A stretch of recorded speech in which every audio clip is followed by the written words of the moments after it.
14-year-old shoots his mother and brags about it.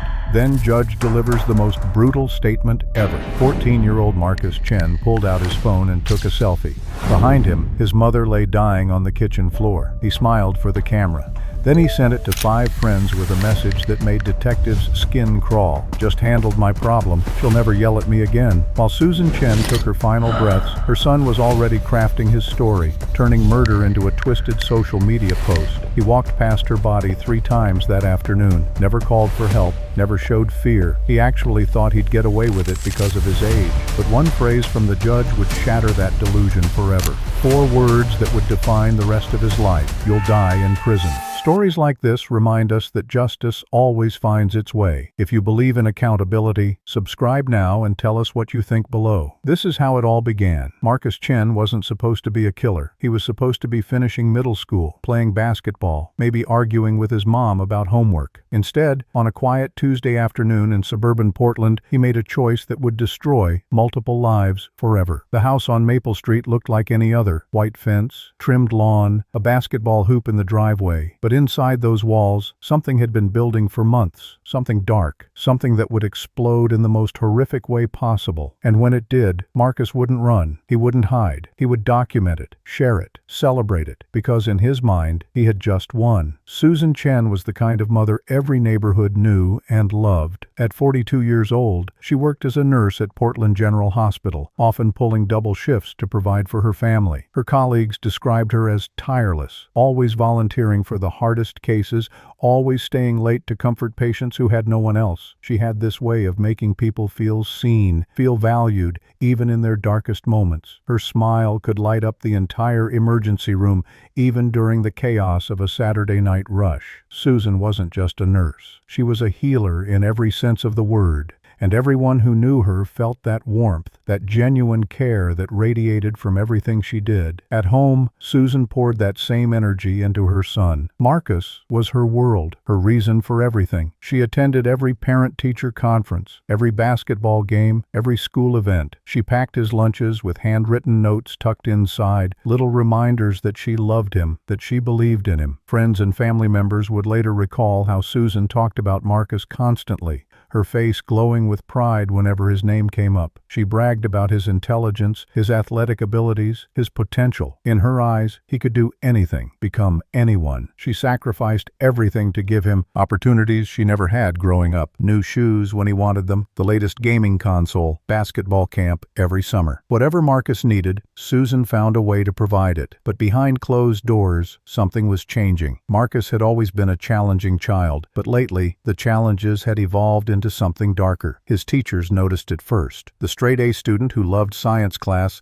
suddenly stopped turning in assignments. His basketball coach saw it too. The team player who used to encourage his teammates now snapped at them, blamed them for every loss. At home, the arguments between Marcus and Susan were getting louder, more frequent, more intense. Neighbors would hear raised voices through the walls, though they never imagined it would lead to this. Susan confided in her sister that Marcus had become difficult to manage, that she didn't recognize her own son anymore. The changes started around Marcus's 13th birthday. Something shifted in him, like a switch had been flipped. He became secretive, spending hours locked in his room, refusing to come out even for meals. His online activity became obsessive. He spent entire nights on his computer, absorbed in forums and chat rooms that Susan didn't know existed. When she tried to set boundaries, tried to limit his screen time, he exploded. The sweet boy who used to hug her goodnight transformed into someone who looked at her with genuine hatred in his eyes. She tried everything. Therapy sessions that Marcus refused to participate in, heart-to-heart conversations that ended in screaming matches, punishments that only made things worse. Nothing worked. The distance between them grew wider every day. Susan's sister, Jennifer,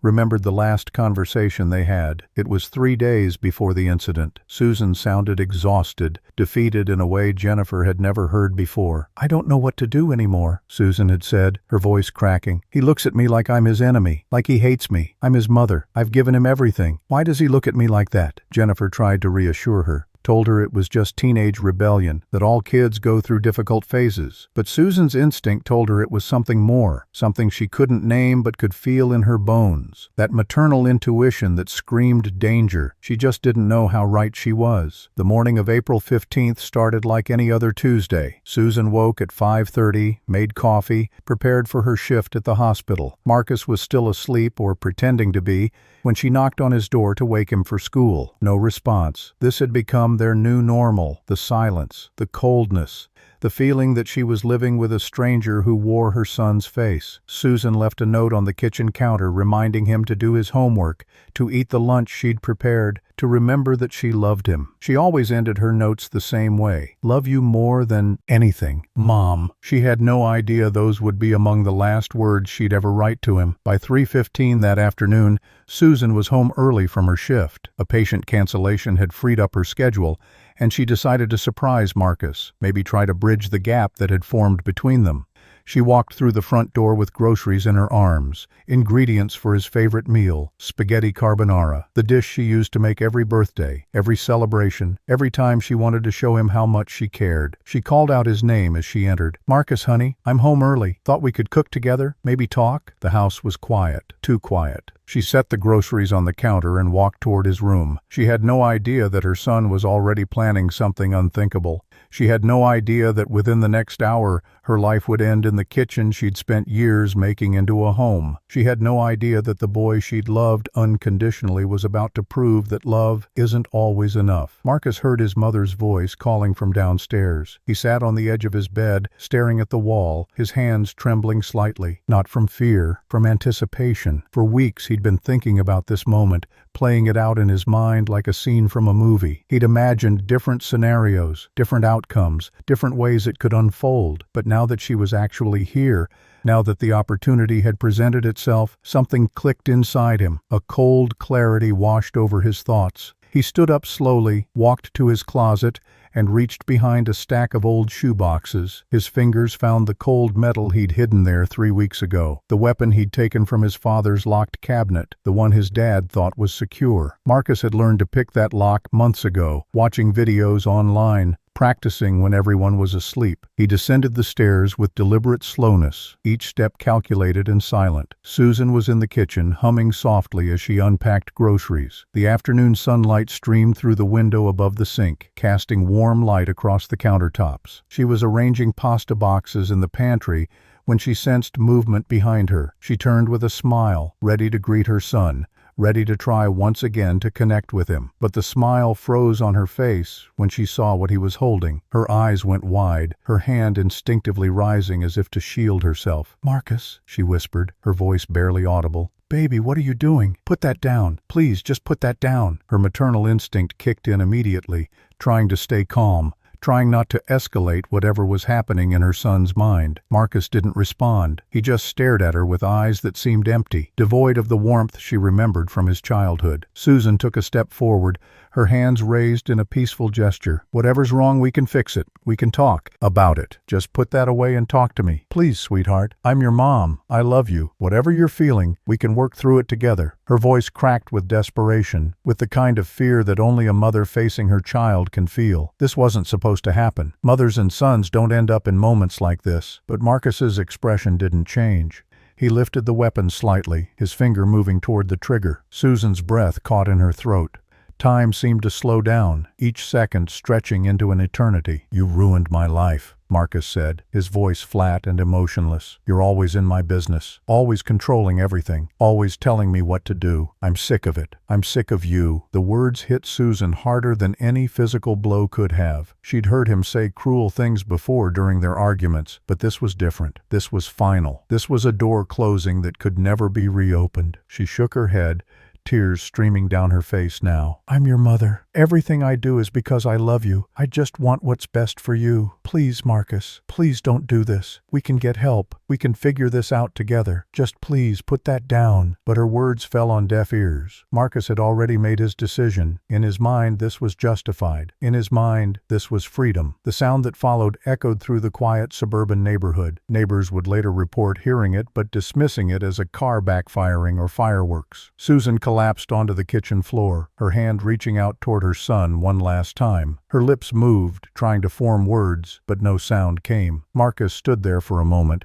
watching as the light began to fade from his mother's eyes. He felt nothing, no regret, no horror, no sudden realization of what he'd just done. Instead, he felt a strange sense of relief, like he'd finally solved a problem that had been bothering him for too long. He stepped over her body, careful not to get any evidence on his shoes, and walked calmly to the living room. What happened next would shock even the most seasoned detectives. Marcus pulled out his phone and opened his camera app. He walked back to the kitchen doorway, positioned himself so his mother's body was visible in the background, and took a selfie. His expression in that photo was casual, almost pleased. He snapped 3 different angles, choosing the one he liked best. Then he opened his messaging app and began typing. To 5 different friends, he sent the same message with the photo attached. "Just handled my problem. She'll never yell at me again. Feels good to finally have some peace." He added a smiling emoji at the end, as if he'd just accomplished something worth celebrating, as if the woman who'd given him life, who'd sacrificed everything for him, wasn't lying lifeless just feet away. Marcus sat down on the couch and turned on the television. He scrolled through channels, settling on a show he'd been watching. For the next 2 hours, he sat there watching TV,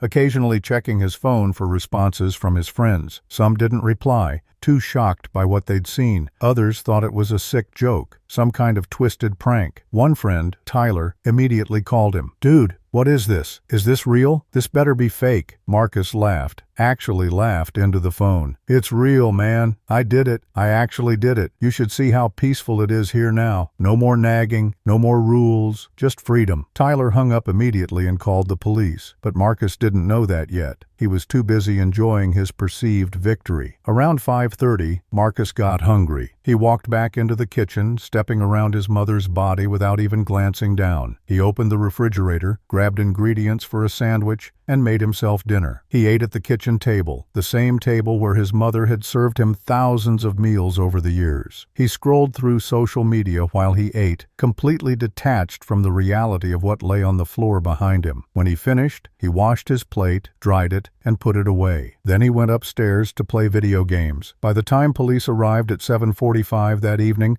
Marcus was in the middle of an online match, completely immersed in the virtual world. When officers burst through his bedroom door, weapons drawn, he looked genuinely annoyed. Not scared, not guilty. Annoyed that they'd interrupted his game. Detective Sarah Martinez had seen horrific crime scenes during her 15 years with Portland PD, but nothing prepared her for the eerie calmness of the Chen residence. When she arrived at 7:52 that evening, the house looked perfectly normal from the outside. The porch light was on. The lawn was neatly maintained. A welcome mat sat at the front door with cheerful lettering that read, "Home Sweet Home." But inside, the scene told a completely different story. Susan Chen's body lay on the kitchen floor, her hands still outstretched, frozen in that final desperate reach toward her son. The groceries she'd brought home sat unpacked on the counter. A note she'd written that morning still lay near the coffee maker. The words, "Love you more than anything," visible in her neat handwriting. What disturbed Martinez most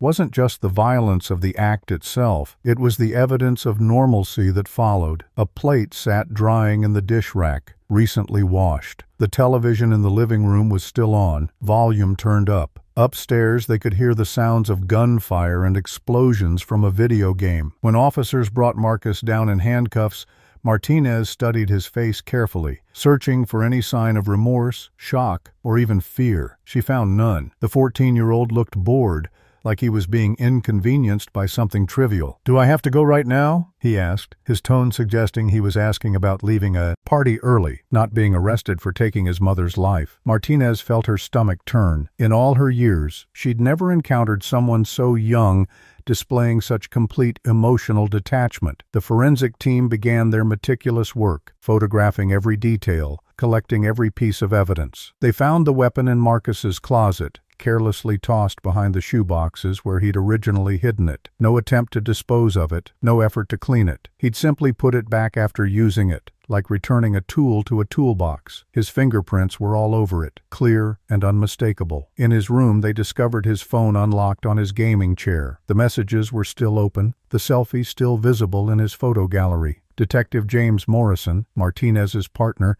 scrolled through the messages with growing disbelief. "Sarah, you need to see this," he called out. When she looked at the screen, her jaw tightened. The casual tone, the smiling emoji, the complete lack of awareness about the gravity of what he'd done. This wasn't a crime of passion or a moment of temporary insanity. This was calculated, deliberate, cold. The neighbors began gathering outside as word spread through the quiet street. Police tape cordoned off the Chen house, and the flashing lights of emergency vehicles painted the suburban homes in alternating red and blue. Carol Henderson, who lived 3 houses down, stood on her lawn with tears streaming down her face. "Susan was the sweetest person," she told officers.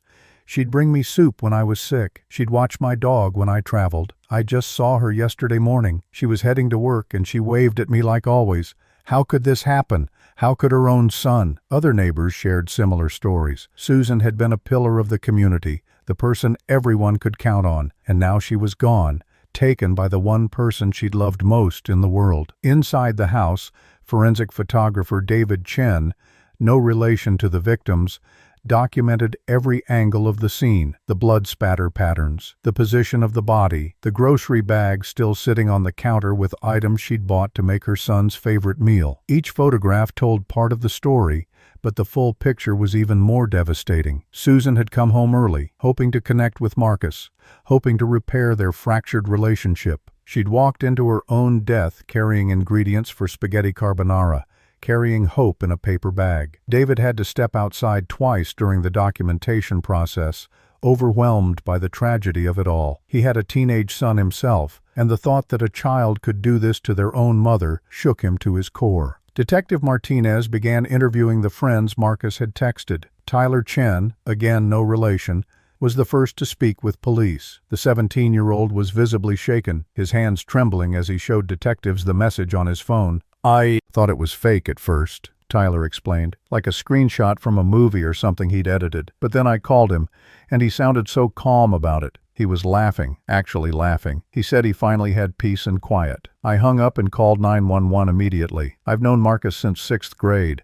He was always kind of intense, but this? I never imagined he could do something like this. Never." The other friends told similar stories. They'd received the messages, seen the photo, and either dismissed it as a tasteless joke or immediately contacted authorities. Marcus's father, Robert Chen, was at work when police contacted him. He was a software engineer at a tech company downtown, known for being quiet and dedicated. When officers told him what had happened, he collapsed in the parking lot. His coworkers had to help him into the police car. During the drive to the station, Robert kept repeating the same phrase over and over. "This can't be real. This can't be real. Not Susan. Not my Susan." When detectives finally sat him down for questioning, he was barely coherent. Between sobs, he explained that yes, Marcus had been troubled lately. Yes, there had been arguments, but he never thought it would lead to this. "He's just a kid," Robert kept saying. "He's 14 years old. How does a 14-year-old even think to do something like this?" Detectives had no answer for him. Some questions don't have satisfying explanations. The medical examiner arrived at 9:15 that evening. Dr. Patricia Lawson had performed thousands of autopsies in her career,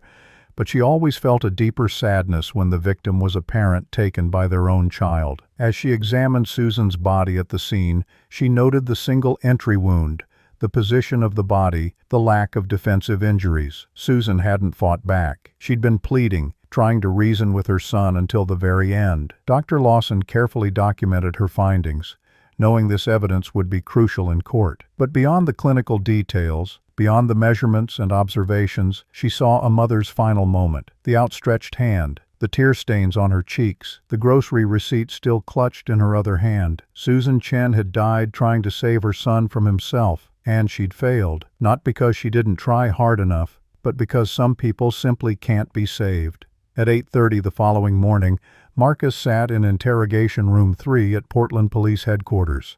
He'd spent the night in juvenile detention, and according to the supervising officer, he'd slept soundly. No nightmares, no crying, no signs of distress whatsoever. He'd eaten his breakfast without complaint and asked if he could have his phone back to check his messages. Now he sat across from Detectives Martinez and Morrison, his posture relaxed, almost casual. His court-appointed attorney, David Brennan, sat beside him, looking uncomfortable. Brennan had handled plenty of juvenile cases, but nothing like this. Nothing where the evidence was so overwhelming and the defendant seemed so utterly unconcerned about the consequences he faced. Martinez began the interview with standard protocol, reading Marcus his rights even though he'd been informed of them during arrest. She watched his eyes as she spoke, searching for any flicker of emotion, any crack in his calm exterior. Nothing. When she finished, she asked her first question. "Marcus, do you understand why you're here?" He shrugged, a gesture so casual it seemed obscene given the circumstances. "Because I sent those pictures, I guess," he replied, his voice flat. "My friends ratted me out. I should have known Tyler would snitch. He always was soft."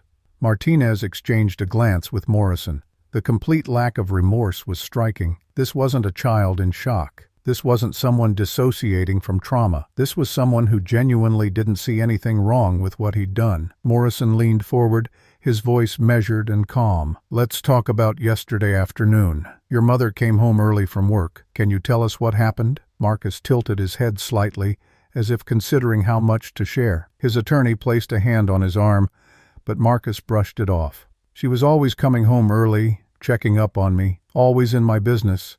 Yesterday was just the day I decided I was done with it." The words hung in the air like poison. Martinez felt her jaw tighten, but she maintained her professional composure. "Done with it," she repeated. "What does that mean, Marcus?" He met her eyes directly, and what she saw there chilled her to the bone. Absolutely nothing. No guilt, no fear, just empty calculation. "It means exactly what I said," Marcus continued. "She was ruining my life, always nagging about homework, about screen time, about my friends. She treated me like I was a baby. I'm 14 years old. I can make my own decisions. But she never respected that, never listened when I told her to back off." His voice carried a note of irritation, as if he were complaining about a minor inconvenience rather than justifying taking a human life. Morrison pulled out a folder containing printed screenshots of the messages Marcus had sent. He laid them on the table one by one. "These are the messages you sent to your friends. Just handled my problem. She'll never yell at me again. Feels good to finally have some peace. Do you remember writing these?" Marcus glanced at them briefly. "Yeah, I remember." "So what?" Martinez took over again. "So what? Marcus, you took your mother's life. You ended the existence of a woman who loved you, who worked double shifts to provide for you, who dedicated her entire life to making sure you had everything you needed, and your reaction was to take a selfie and brag about it to your friends. Do you understand how serious this is?" Marcus leaned back in his chair, his expression unchanging. "I understand you think it's serious, but from my perspective, I solved a problem. She was making my life miserable. Now she's not. Simple as that." Brennan put his head in his hands. This was a defense attorney's nightmare. A client who not only admitted guilt, but seemed proud of it. There was no way to spin this, no angle to work that could possibly help. Morrison decided to take a different approach. "Tell us about your relationship with your mother. When did things start to change?" For the first time, Marcus showed a flicker of something almost like emotion. Annoyance. "Things changed when she started treating me like I was her property. Around last year. She wanted to control everything. What I ate, what I wore, who I talked to online. She was obsessed with monitoring me. I tried to tell her to stop, but she wouldn't listen. So I had to make her stop." The casual admission sent chills through both detectives. There was no recognition that his mother's concern was normal parental behavior. No understanding that monitoring a teenager's online activity and setting boundaries was part of responsible parenting. In Marcus's mind, any limitation on his freedom was oppression that justified the ultimate response. Martinez pulled out another piece of evidence. The note Susan had left that morning. "Your mother wrote you a note before she left for work yesterday. It says, 'Love you more than anything, Mom.' She wrote you notes like this every day, didn't she?" Marcus glanced at the note without interest. Yeah, she did. It was annoying. Like, I get it. You love me. You don't have to remind me every single day. Martinez felt anger rising in her chest, but pushed it down. Most kids would be grateful to have a parent who expressed love so openly. Most kids who lose their parents would give anything to receive one more note like this. But you found it annoying. Marcus shrugged again. I guess most kids are different than me. That was the understatement of the century. Morrison pulled out the final piece of evidence, the selfie, the image that would haunt everyone who saw it. Marcus in the foreground, smiling slightly, his mother's body visible behind him. After you shot your mother, you walked back into the kitchen and took this photo. Why? Marcus studied the image for a moment. I wanted to document it, like when people take pictures of their accomplishments, graduation photos, sports victories, stuff like that. This was my moment. I wanted to remember it. The matter-of-fact way he described it made Morrison's blood run cold. This wasn't a momentary lapse in judgment. This wasn't a child who'd snapped under pressure. This was someone who viewed taking his mother's life as an achievement worthy of commemoration. The interrogation continued for another 2 hours. With each question, with each answer, the portrait of Marcus Chen became clearer and more disturbing. He showed no remorse. He expressed no regret. When asked if he wished he could take it back, he said no. When asked if he thought about how his father felt, he said he hadn't really considered it. When asked if he understood that his mother would never come back, never hug him again, never write him another note, he said yes, and that was the point. By the time Martinez and Morrison left the room, they both needed air. They dealt with hardened criminals, career offenders, people who'd committed terrible acts. But there was something uniquely disturbing about a child who spoke about matricide with the same casual tone someone might use to discuss doing chores.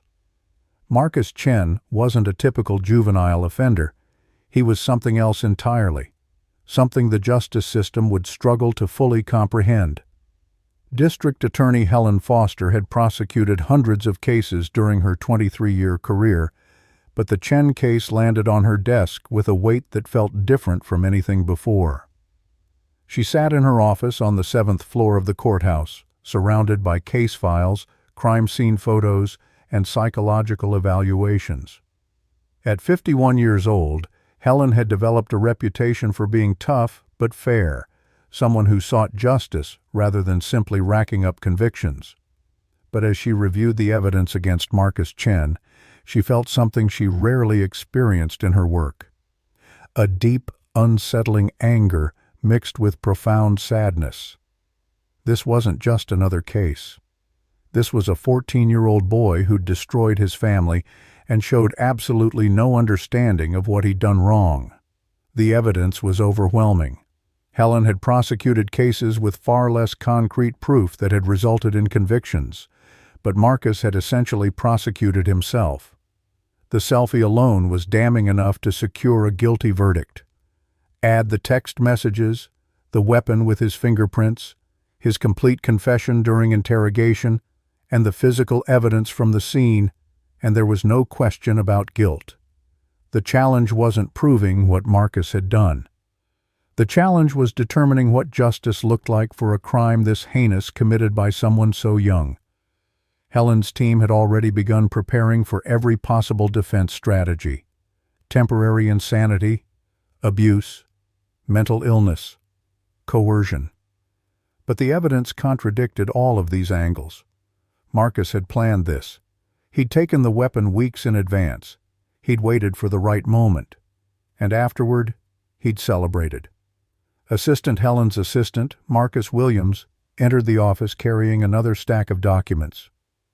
These just came in from the school district: Marcus's academic records, disciplinary files, and statements from his teachers. Helen took them gratefully, adding them to the growing mountain of paperwork. As she read through the files, a troubling pattern emerged. Marcus had been a model student until about 18 months ago. Straight A's, perfect attendance, glowing teacher recommendations. Then something shifted. His grades dropped dramatically. Teachers reported that he became argumentative, defiant, and occasionally threatening. One teacher, Mrs. Patricia Coleman, had written a memo to the school counselor expressing concern about violent content in a creative writing assignment Marcus had submitted. The assignment described a character who felt trapped by authority figures and fantasized about eliminating them. The school counselor, Dr. Raymond Foster, had met with Marcus 3 times following Mrs. Coleman's referral. His notes painted a picture of a teenager who resented any form of authority or structure. Patient exhibits narcissistic tendencies and shows little empathy for others, Dr. Foster had written. When asked how he would feel if someone hurt his mother, patient responded that he probably wouldn't care that much. Recommendation for continued therapy and possible psychiatric evaluation. Helen highlighted that passage. It was written 6 months before Susan Chen's death. The warning signs had been there, documented and noted, but nothing had been done to address them adequately. Marcus had attended 2 therapy sessions with a private psychologist before refusing to continue. Susan had tried to force the issue, but Marcus had threatened to hurt himself if she made him go back. So she'd stopped, hoping time would improve the situation. Helen's phone rang. It was Dr. Michael Stevens, the forensic psychologist she'd asked to evaluate Marcus. Dr. Stevens had spent the last 3 days conducting extensive interviews and assessments. "Helen, I've completed my evaluation. You're going to want to hear this in person." They arranged to meet that afternoon. When Dr. Stevens arrived at her office, his expression was grim. He'd brought a comprehensive report, but he summarized his findings verbally first. "In 30 years of forensic psychology, I've never encountered a juvenile quite like Marcus Chen. He exhibits traits consistent with severe antisocial personality disorder, complete lack of empathy, inability to form genuine emotional connections, grandiose sense of self, and most concerningly, a total absence of remorse or guilt. He views other people as objects that exist to serve his needs. When they stop serving those needs, he sees no issue with removing them." Dr. Stevens continued, his voice heavy with professional concern. "What makes Marcus particularly dangerous is his age combined with his psychological profile. Most juveniles who commit violent acts show some capacity for rehabilitation. They display guilt, shame, or at minimum, fear of consequences. Marcus shows none of these. When I asked him if he understood that his mother suffered, he told me he didn't really think about it. When I asked if he would do things differently if he could go back, he said he'd probably be more careful about the messages. Not that he wouldn't commit the act, that he'd just be more careful about getting caught. Helen, this child views his mother's death the same way most people view a successful video game mission. It's an obstacle he overcame, nothing more." Helen absorbed this information, her mind already working through the legal implications. In Oregon, juveniles could be tried as adults for certain violent crimes, but it required judicial approval and faced significant legal hurdles. She'd need to petition the court to transfer Marcus's case from juvenile to adult jurisdiction. The defense would fight it viciously. They'd argue he was just a child, that he deserved rehabilitation rather than punishment, that the juvenile system was designed for cases exactly like his. But Helen disagreed fundamentally. The juvenile system was designed for kids who made mistakes, who could learn from consequences, who had the capacity to change. Marcus didn't fit that profile. Dr. Stevens' evaluation made that crystal clear. If Marcus remained in the juvenile system, he'd be released at age 21. 7 years from now, he'd be free. And based on everything Helen had seen, he'd be just as dangerous then as he was now. She began drafting the motion to transfer Marcus to adult court. The decision would ultimately rest with Judge Patricia Whitmore, a fair but tough jurist known for carefully considering both sides before making rulings. Helen knew the judge would scrutinize every aspect of the case before deciding. She needed to build an airtight argument. The motion cited Marcus's age and physical development, his level of premeditation and planning, the brutal nature of the crime, his complete lack of remorse, and the psychological evaluation indicating minimal potential for rehabilitation. She included excerpts from the interrogation transcript, the text messages, and statements from teachers and counselors documenting his deteriorating behavior. The document grew to 47 pages, each one outlining why Marcus Chen needed to be held accountable as an adult.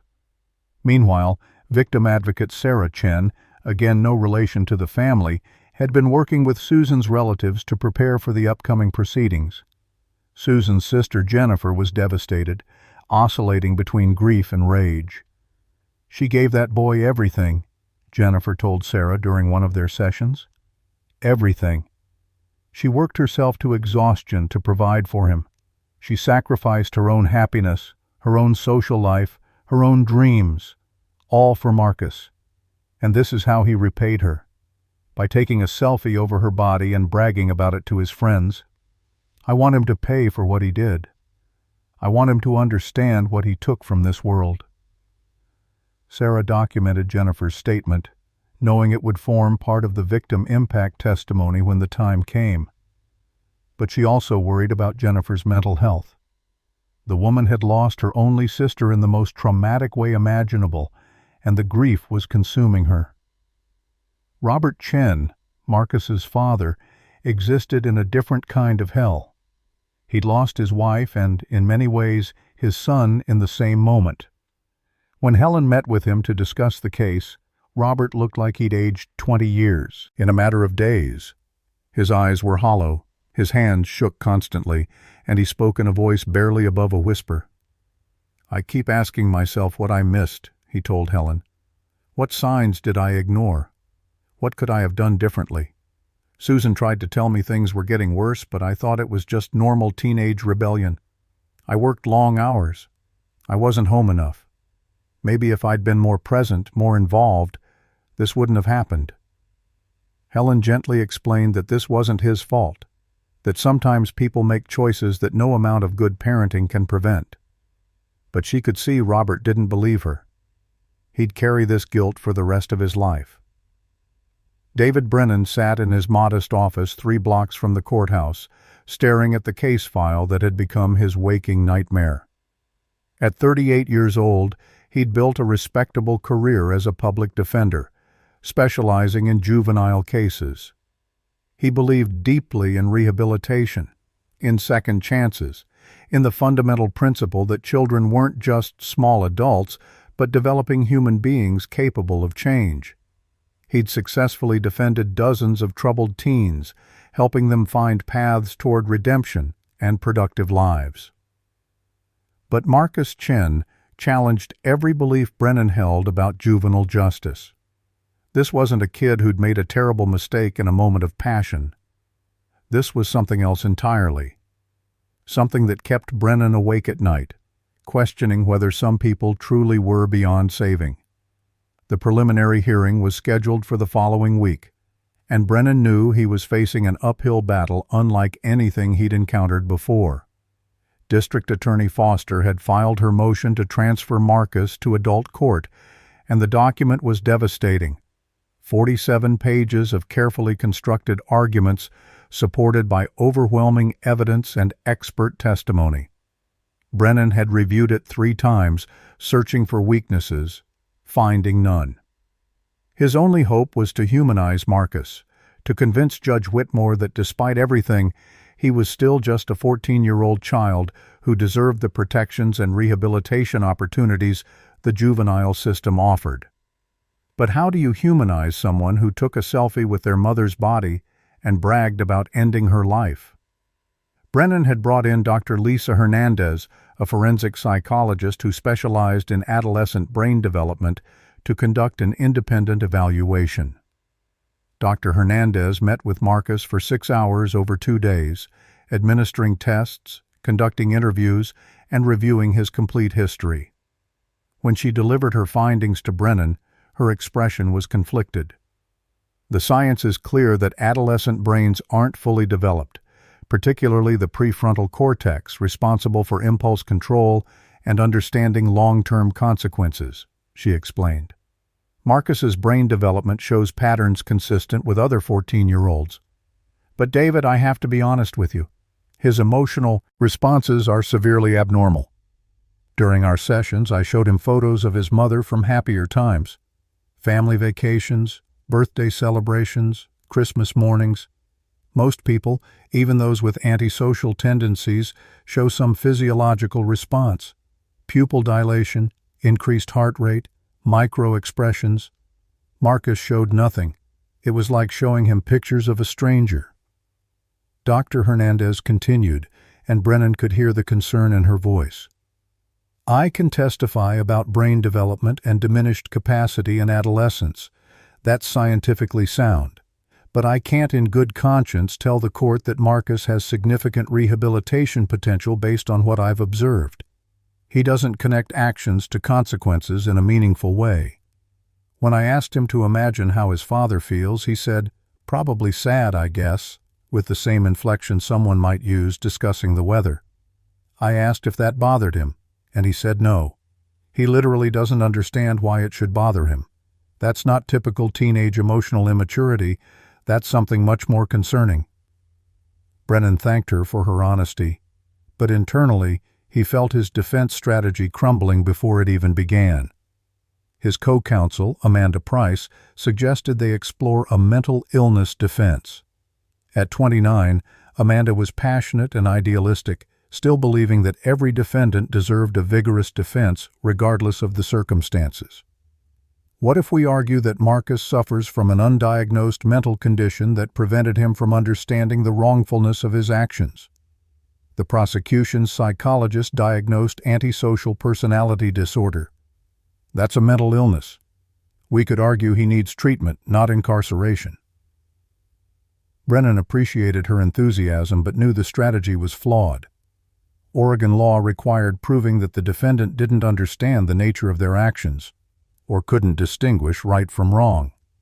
Marcus's behavior after the crime, the calculated way he documented it, the messages he sent, all proved he understood exactly what he'd done.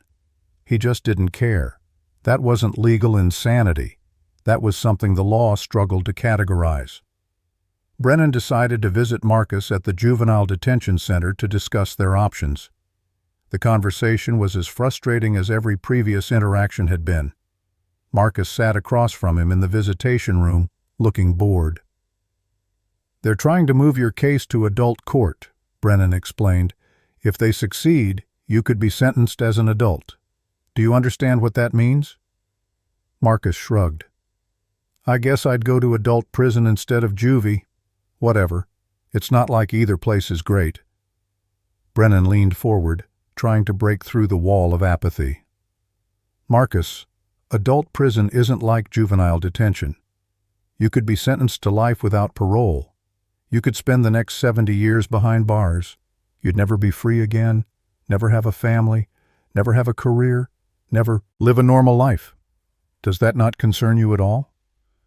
Marcus considered this for a moment, his expression thoughtful but not worried. "I mean, yeah, it would suck. But there's nothing I can do about it now, right? What's done is done.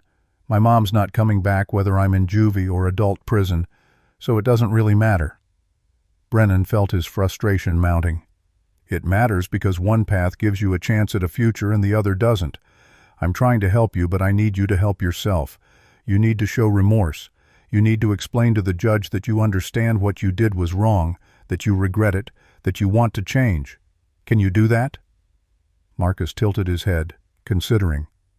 "I could say those things if you want me to, but wouldn't they know I'm just saying what they want to hear? Seems kind of pointless." The honesty was almost refreshing in its terribleness. Marcus didn't even understand the concept of performative remorse, of presenting a version of yourself that society expected. He saw it purely as a manipulation tactic, and a transparent one at that. Brennan tried a different approach. "Tell me about your mother. What are some good memories you have with her?" Marcus thought for a moment. "I don't know. She was always there, I guess. She made decent food, Took me places I wanted to go sometimes. Normal mom stuff. No warmth in his voice, no affection. He could have been describing a mildly competent personal assistant. "Do you miss her?" Brennan asked. Marcus shook his head. "Not really. The house is quieter now. Well, it was before I came here. I kinda miss that part." Brennan ended the meeting early, feeling defeated. Back at his office, Brennan met with his team to strategize. They had limited options, and all of them were weak. They could argue that transferring Marcus to adult court violated his Eighth Amendment rights against cruel and unusual punishment. They could present Dr. Hernandez's testimony about adolescent brain development. They could emphasize Marcus's age and ask the court to consider that he deserved a chance at rehabilitation despite the severity of his crime. But all of these arguments rang hollow when confronted with the evidence. The selfie alone destroyed any argument about impulse control or diminished capacity. You don't take a commemorative photo in a moment of impaired judgment. That requires planning, execution, and follow-through. All signs of someone in full control of their faculties. Amanda suggested they try to suppress the text messages and the selfie, arguing they were obtained without proper warrant procedures. Brennan knew it was a long shot, but they had to try something. They filed a motion to suppress, arguing that Marcus's phone had been searched without his consent and without a warrant. The prosecution countered that Marcus's phone was in plain view when officers arrested him, and the messages were visible on the screen. Furthermore, Marcus had voluntarily discussed the messages during his interrogation without invoking his right to remain silent. Judge Whitmore would rule on the motion during the preliminary hearing, but Brennan wasn't optimistic. The evidence had been properly obtained, and they both knew it. The defense team also reached out to Robert Chen, hoping he might provide testimony about Marcus's childhood, painting a picture of a troubled but redeemable young man. But Robert was torn between his love for his son and his grief for his wife. When Brennan called him, Robert's voice was thick with emotion. "I don't know what to say. Part of me wants to protect Marcus because he's my son. But another part of me thinks about Susan, about what her last moments must have been like, begging our son to stop. How do I defend that? How do I stand in court and ask for mercy for someone who showed Susan none?" Brennan understood the conflict, but he needed Robert's cooperation if they had any chance of keeping Marcus in juvenile court. "You don't have to defend what he did. Just help the court understand he's still a child. That's all I'm asking." Judge Patricia Whitmore's courtroom was packed on the morning of March 23rd. News of the case had spread throughout Portland, generating intense media coverage and public interest. A 14-year-old who'd taken his mother's life and documented it like a social media post touched a nerve in the community. Parents wondered how a child could become so disconnected from basic human empathy. Teenagers watched the story unfold with morbid fascination, and everyone had an opinion about where Marcus Chen belonged. Outside the courthouse, protesters held signs. Some demanded he be tried as an adult, calling for maximum punishment. Others, though fewer in number, argued that no child should face adult sentencing regardless of their crime. The debate reflected a larger societal question about justice, rehabilitation, and whether some acts placed a person beyond redemption. Judge Whitmore entered at 9 o'clock sharp, her black robes flowing as she took her seat at the bench. At 62 years old, she'd presided over countless difficult cases, but the weight of this decision showed in her expression. She would determine whether Marcus Chen faced the juvenile system with its focus on rehabilitation and mandatory release at 21, or the adult criminal system with the possibility of life imprisonment. It was a decision that would shape not just Marcus's future, but also set precedent for how Oregon handled similar cases involving juvenile offenders. She called the court to order, and the packed gallery fell silent. Marcus sat at the defense table between Brennan and Amanda, wearing a blue button-down shirt and khakis his father had brought. He looked like any other middle school student, which made the charges against him even more jarring. District Attorney Foster rose to present her arguments first. She approached the podium with a thick binder of evidence, her voice clear and steady. Your Honor, the state requests that Marcus Chen be transferred to adult court based on the severity of the crime, the level of premeditation involved, the defendant's psychological profile, and his complete lack of amenability to rehabilitation. This case involves not just the taking of a life, but the taking of a mother's life by her own son, followed by behavior that demonstrates a profound absence of human empathy or moral understanding. She paused, letting the words settle. The evidence will show that Marcus Chen planned this crime, executed it deliberately, and celebrated it afterward. This wasn't a moment of poor judgment. This was a calculated decision by someone who understood exactly what he was doing and felt no remorse whatsoever. Foster presented the evidence methodically. She displayed the text messages on a large screen for the court to see. The selfie appeared next, and an audible gasp swept through the gallery. Jennifer Chen, Susan's sister, began crying quietly in the front row. Foster walked the court through Marcus's interrogation, playing audio clips that captured his flat, emotionless responses. When asked if he regretted his actions, the defendant said no. When asked if he thought about his mother's suffering, he said he didn't really consider it. When asked if he'd do anything differently, he said he'd be more careful about the messages he sent. Foster's voice carried controlled anger now. These aren't the words of a confused child who made a terrible mistake. These are the words of someone who views human life as an inconvenience to be eliminated when it interferes with their desires. Next, Foster called Dr. Michael Stevens to the stand. The forensic psychologist took his oath and settled into the witness chair. Foster guided him through his evaluation findings. Dr. Stevens, in your professional opinion, does Marcus Chen demonstrate capacity for rehabilitation within the juvenile justice system? Dr. Stevens adjusted his glasses, his expression grave. In my 30 years of practice, I've evaluated hundreds of juvenile offenders. Most show some capacity for change, some understanding that their actions were wrong, some desire to make amends. Marcus Chen shows none of these indicators. His psychological profile suggests severe antisocial personality disorder with narcissistic features. He lacks the fundamental building blocks necessary for rehabilitation, empathy, remorse, and the ability to connect actions to moral consequences. Releasing him at 21 would pose a significant public safety risk. Brennan rose for cross-examination, knowing he needed to chip away at Dr. Stevens's conclusions. Dr. Stevens, isn't it true that adolescent brains are still developing, particularly in areas related to impulse control and long-term thinking? Dr. Stevens nodded. That's scientifically accurate, yes. Brennan continued. So, isn't it possible that Marcus's behavior reflects developmental immaturity rather than permanent psychological pathology? Dr. Stevens considered the question carefully. It's possible to some extent, but the degree of planning and the behavior after the crime suggests this goes beyond typical adolescent impulsivity. A 14-year-old might act on impulse and immediately regret it.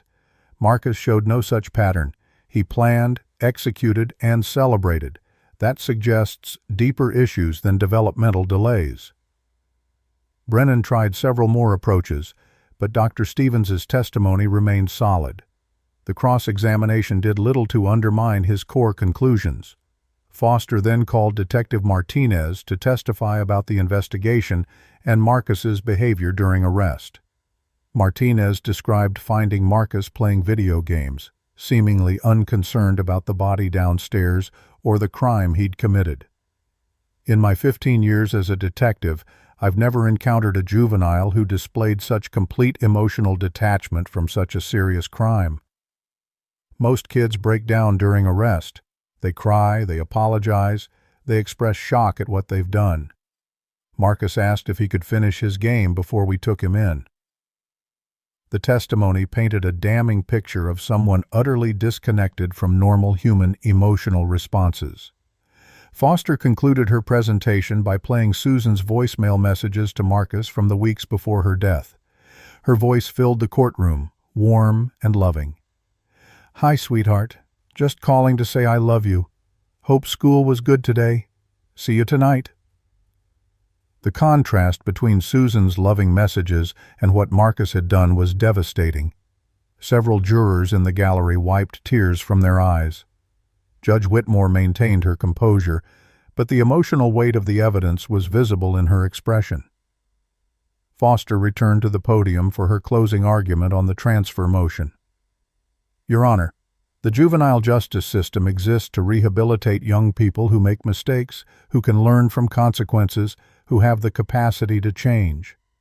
Marcus Chen doesn't fit that profile. The evidence shows someone who planned a heinous crime, executed it without hesitation, and celebrated it without remorse. Keeping him in juvenile jurisdiction would mean releasing him at 21, giving him access to society with no guarantee he won't harm others. The adult system is the only appropriate venue for holding him accountable and protecting the public." Now it was Brennan's turn. He approached the bench knowing he faced an almost impossible task. "Your Honor, the defense doesn't dispute the tragedy of what happened or the severity of the crime, but we strongly oppose transferring Marcus to adult court. He's 14 years old. His brain is still developing. The science is clear that adolescents lack the same capacity for judgment and impulse control as adults. That's why we have a separate juvenile justice system in the first place." He called Dr. Hernandez to the stand. She testified about adolescent brain development, explaining that the prefrontal cortex doesn't fully mature until the mid-20s. Research shows that teenagers are more susceptible to peer influence, less capable of considering long-term consequences, and more likely to engage in risky behavior. These aren't excuses, but they're relevant factors in determining appropriate placement. Foster cross-examined Dr. Hernandez effectively. "Doctor, does adolescent brain development prevent teenagers from understanding that taking a life is wrong?" Dr. Hernandez shook her head. "No, most adolescents understand basic moral principles." Foster continued, "Does brain development explain why someone would take a selfie with their victim's body and send it to friends?" Dr. Hernandez struggled with the question. "That's harder to explain through developmental psychology alone. That behavior suggests issues beyond typical adolescent judgment problems." Foster had made her point. Whatever developmental factors existed,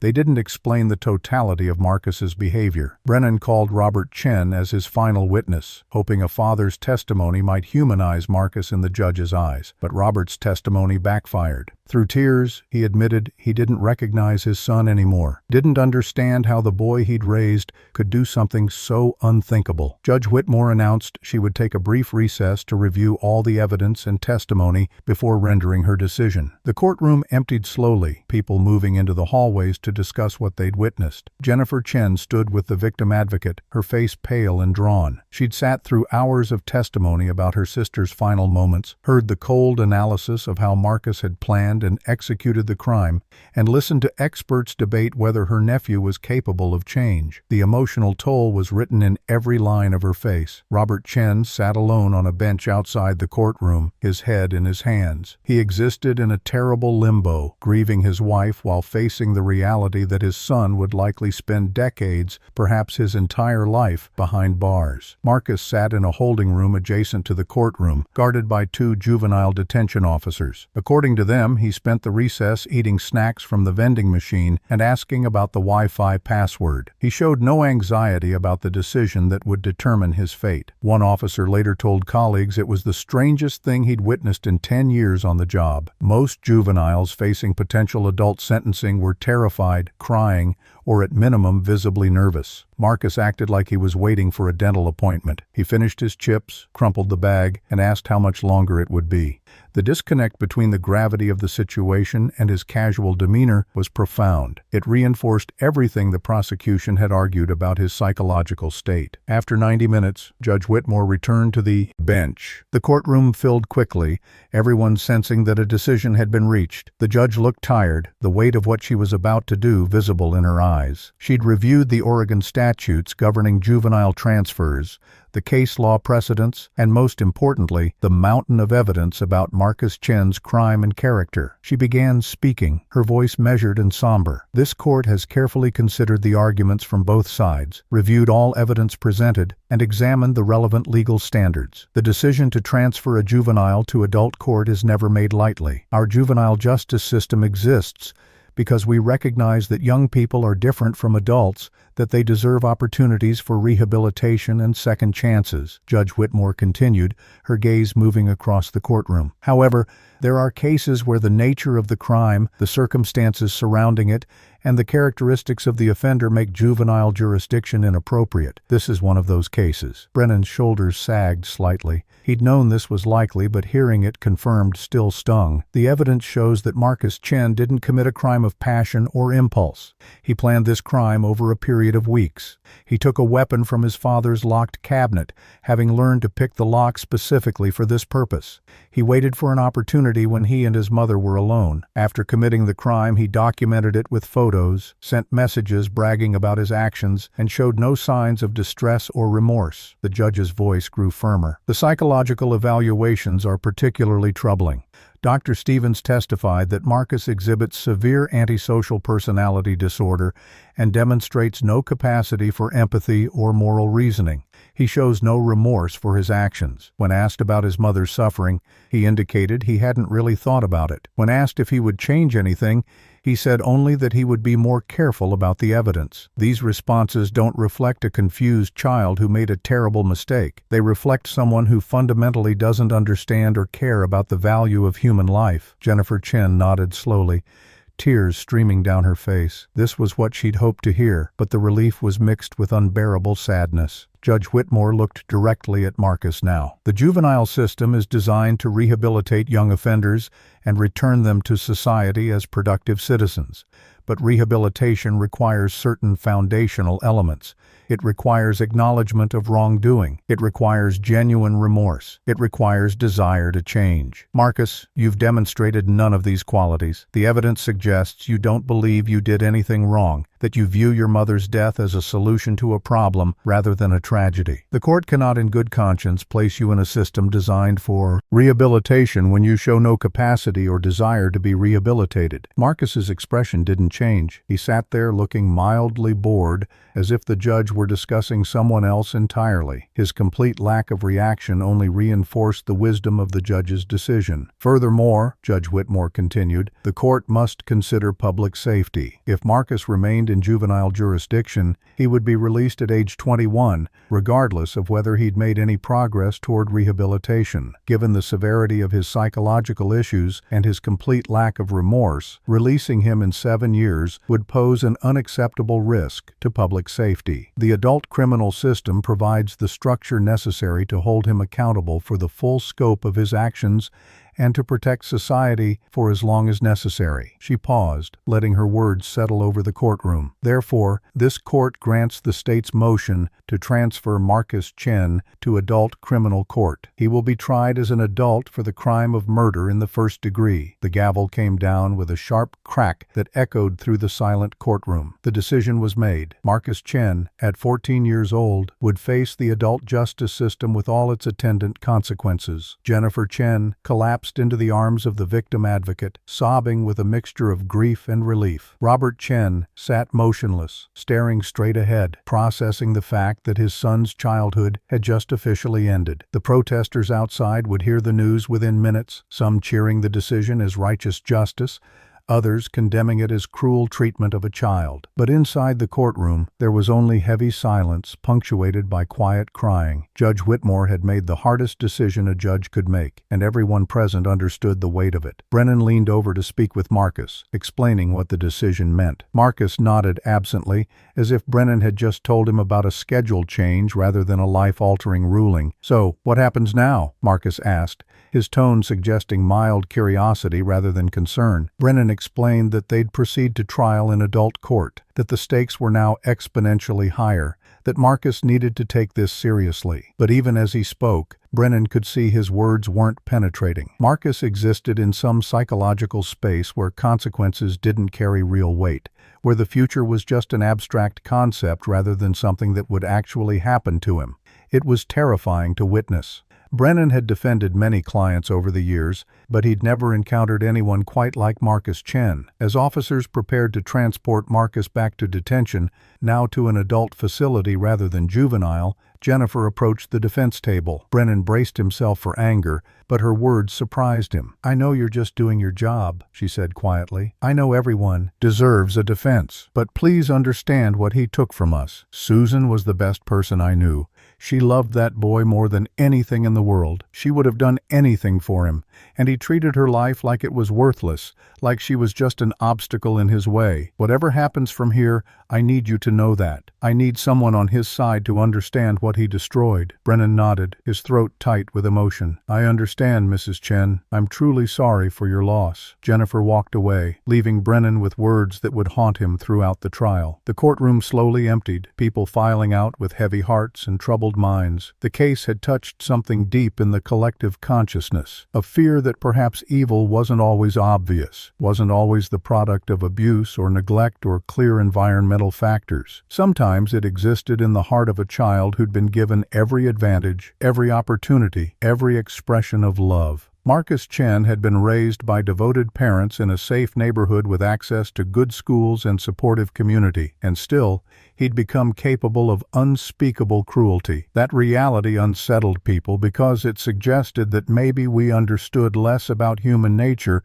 than we wanted to believe. Maybe some people were simply broken in ways we couldn't fix, couldn't explain, couldn't prevent. It was a dark thought, but the evidence made it impossible to ignore. The months between the transfer hearing and the trial moved slowly, each day heavy with anticipation and dread. District Attorney Helen Foster worked 16-hour days building her case, determined to secure a conviction that would ensure Marcus Chen never walked free.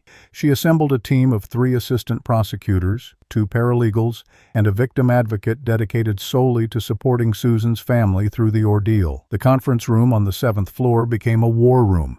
Walls covered with timelines, evidence photos, witness lists, and psychological profiles. Every detail mattered. Every piece of evidence needed to be presented in a way that the jury would understand not just what Marcus had done, but who he was. The prosecution needed to prove first-degree murder, which required demonstrating premeditation and deliberation. With Marcus, that wouldn't be difficult. The evidence was overwhelming. Foster's biggest challenge wasn't proving guilt.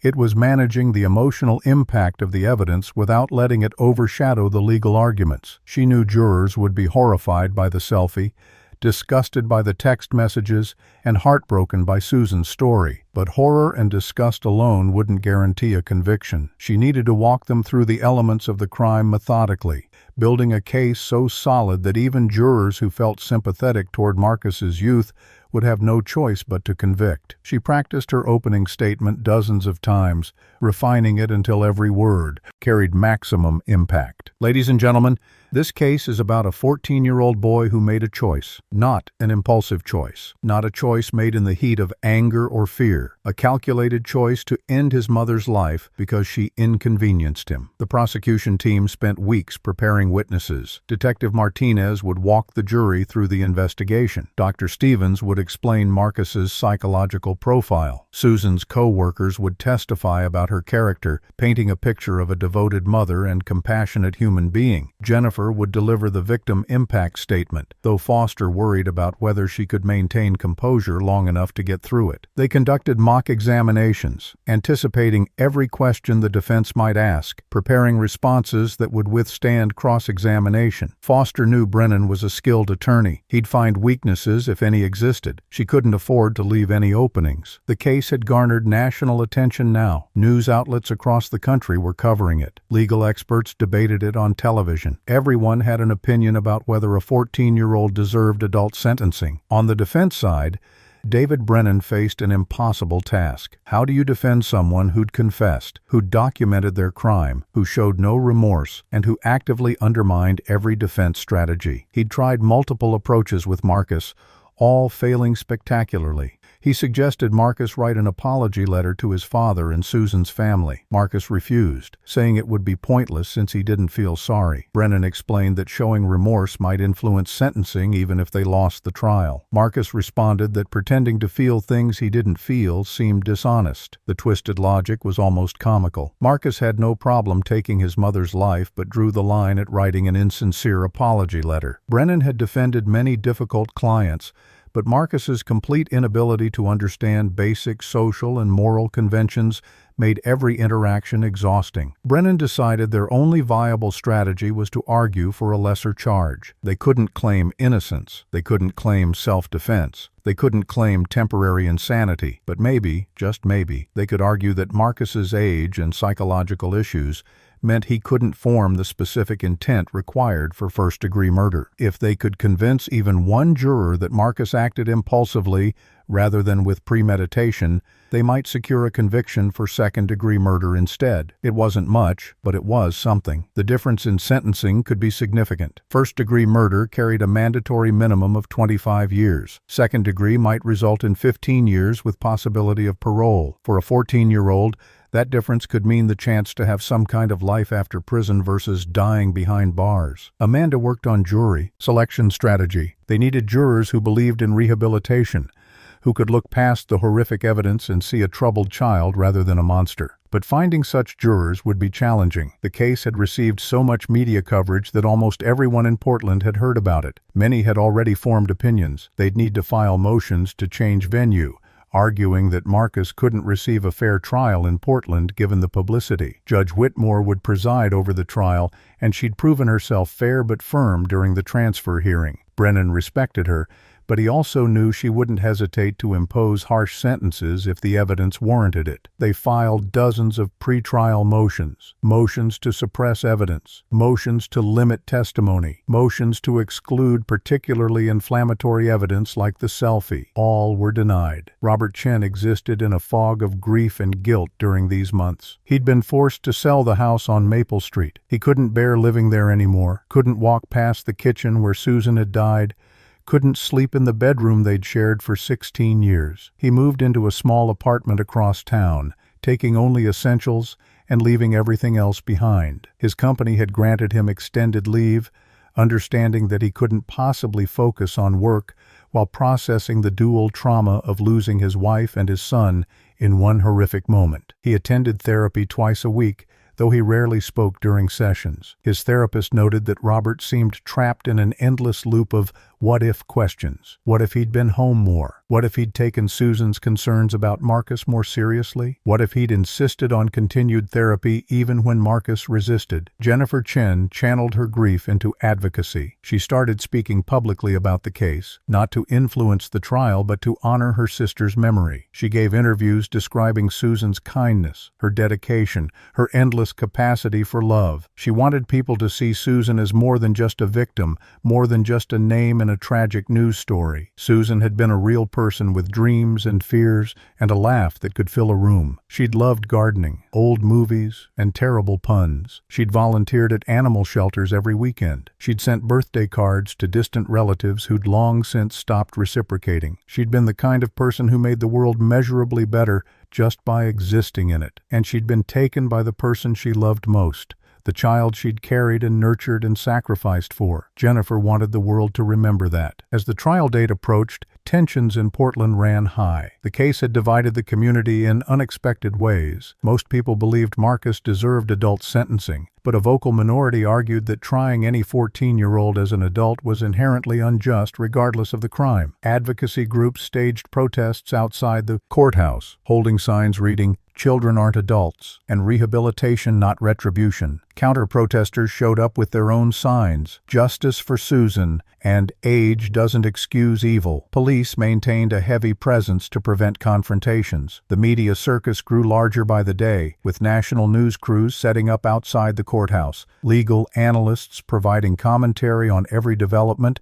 and true crime podcasts dissecting every detail of the case. Marcus Chen had become a symbol, a flashpoint for larger debates about juvenile justice, rehabilitation, and society's responsibility to both victims and offenders. Inside the detention facility where Marcus awaited trial, officers reported that his behavior remained eerily consistent. He followed rules without complaint, not out of respect for authority, but because non-compliance seemed pointless to him. He ate his meals, attended court-mandated therapy sessions, and spent his free time reading or watching television. In therapy, he engaged intellectually with questions but showed no emotional growth or insight. His therapist, Dr. Caroline Webb, documented that Marcus could discuss his crime in clinical detail, but never connected it to any sense of moral wrongdoing.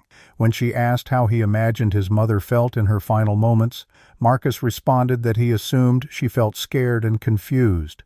When Dr. Webb asked if that bothered him, he said it didn't particularly. He explained that all people die eventually, so his mother's death just happened sooner than it might have otherwise. The therapist's notes described Marcus as the most emotionally detached individual I've encountered in 23 years of practice. The trial was set to begin on September 8th. As that date approached, both sides made their final preparations. Foster rehearsed her opening statement one last time, making minor adjustments to pacing and emphasis. Brennan met with Marcus for what he hoped would be a productive strategy session, but ended up being another frustrating conversation where Marcus failed to grasp the seriousness of his situation. The jury pool had been summoned, the witnesses had been prepped, the evidence had been organized and cataloged. Everything was ready. On the night before opening statements, Helen Foster sat alone in her office, looking at a photo of Susan Chen that would be entered as evidence. Susan smiled in the picture, her arm around Marcus at his 13th birthday party. The joy in her eyes was genuine and heartbreaking. Foster made a silent promise to that smiling woman in the photograph. She would fight for justice. She would make sure the jury understood what had been lost. She would make sure Marcus Chen was held accountable for destroying something precious that could never be replaced. The morning of September 8th dawned gray and drizzly, typical Portland weather that matched the somber mood inside courtroom 4A. By 7:30, people had already begun lining up outside, hoping to secure one of the limited public seats. The gallery could hold approximately 80 observers, but hundreds wanted to witness the trial. Court security implemented a lottery system for public access, issuing numbered tickets to those who'd arrived earliest. News cameras weren't allowed inside during proceedings, but they lined the courthouse steps, reporters practicing their opening segments while waiting for any developments. The atmosphere felt charged, electric with anticipation and tension. This wasn't just another criminal trial. This was a case that had captured national attention, that forced uncomfortable conversations about childhood, morality, and justice. Inside the courthouse, Marcus sat in a holding cell waiting to be brought into the courtroom.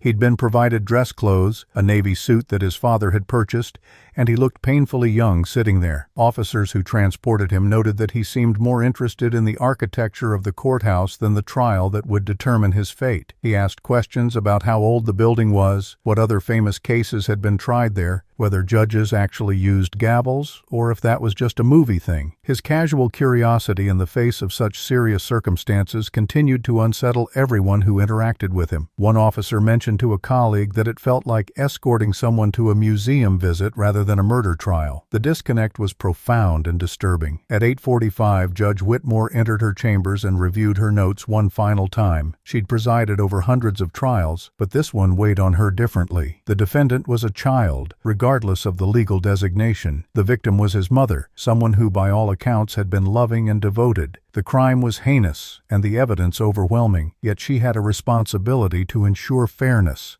to protect Marcus's constitutional rights, even as she pursued justice for Susan. It was a delicate balance, one that required constant vigilance. She said a quiet prayer for wisdom, something she rarely did before trials, and then signaled her clerk that she was ready to begin. The machinery of justice was about to move forward, and whatever happened in the coming weeks would shape multiple lives forever. The courtroom filled quickly once the doors opened. Jennifer Chen sat in the front row directly behind the prosecution table, flanked by Susan's closest friends and several nurses who'd worked with her at the hospital. Robert Chen sat on the opposite side, alone, his face gaunt and expressionless. He'd aged dramatically in the 5 months since Susan's death, his hair now streaked with gray, his eyes hollow. He avoided looking at Jennifer, the guilt of having fathered the boy who'd destroyed her sister too heavy to bear. The jury box stood empty, waiting for the 12 citizens who would decide Marcus's fate. Behind the bar, reporters filled every available seat, notebooks ready,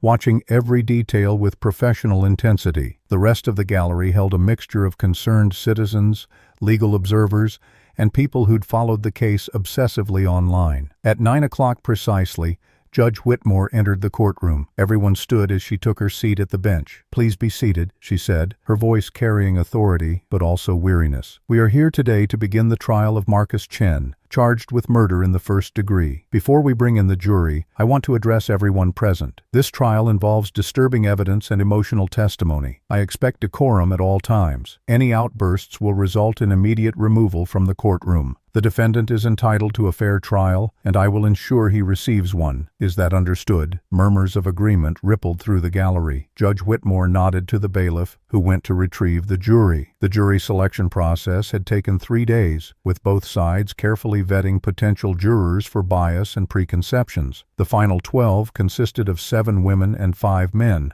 ranging in age from 24 to 67. There was a retired teacher, a construction worker, an accountant, 2 stay-at-home parents, a software developer, and 6 others with varied backgrounds. Foster had looked for jurors who could handle graphic evidence without becoming too emotional to deliberate rationally. Brennan had sought people who might sympathize with a troubled child despite the horrific nature of his crime. Both sides had exercised their peremptory challenges strategically, and now they had the jury that would decide Marcus's future. As the 12 filed in and took their seats, Foster studied their faces, trying to read their thoughts. Most looked serious and somber, understanding the weight of the responsibility they'd accepted. Judge Whitmore addressed the jury directly. "Members of the jury, you've been selected to hear one of the most serious cases our legal system handles. The defendant, Marcus Chen, is charged with murder in the first degree in the death of his mother, Susan Chen. This trial will likely take 2 to 3 weeks. You'll hear testimony from multiple witnesses, see substantial evidence, and ultimately be asked to determine the facts of this case and apply the law as I instruct you. This is a grave responsibility, but I'm confident you'll approach it with the seriousness and fairness it deserves."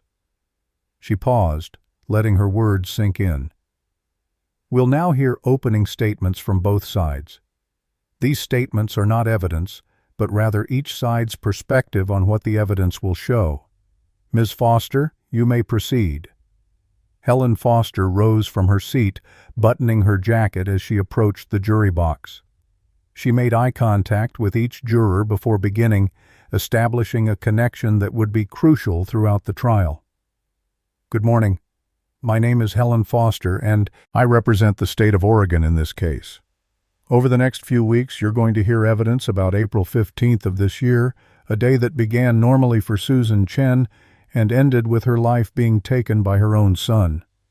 Foster's voice was steady, but carried emotional weight. Susan Chen was 42 years old. She worked as a nurse at Portland General Hospital. She was beloved by colleagues, adored by friends, and cherished by family. She was a devoted mother who sacrificed everything for her son Marcus. She worked double shifts to provide for him. She attended every school event. She wrote him love notes every single day. Foster walked slowly along the jury box, maintaining eye contact. On that Tuesday afternoon, Susan came home early from work. She'd brought groceries to make her son's favorite meal, hoping to bridge the distance that had grown between them. She called out to Marcus with love in her voice, and in response, Marcus retrieved a weapon he'd hidden in his closet weeks earlier, a weapon he'd stolen from his father's locked cabinet after learning to pick the lock specifically for this purpose. He walked downstairs and shot his mother in their kitchen. Susan's last words were pleas for her son to stop, expressions of love even as her life ended. Several jurors shifted uncomfortably in their seats. The stark reality of what they were about to hear was settling over them. "But that's not where this story ends," Foster continued, her voice growing firmer. What happened after the crime is just as important as the crime itself. After shooting his mother, Marcus didn't call for help. He didn't panic. He didn't show any signs of remorse or shock. Instead, he pulled out his phone and took a selfie with his mother's dying body in the background. Then he sent that photo to 5 friends with a message that said, "Just handled my problem. She'll never yell at me again." He added a smiling emoji. A shocked gasp came from somewhere in the gallery. Judge Whitmore shot a warning look toward the audience. Foster pressed on. Marcus then sat down and watched television for 2 hours while his mother lay dead on the kitchen floor. He eventually made himself a sandwich, stepping over her body to access the refrigerator. When police arrived and arrested him, he was upstairs playing video games. His first question wasn't about his mother. It was whether he had to leave right then or if he could finish his game. Foster paused, letting the enormity of Marcus's behavior sink in.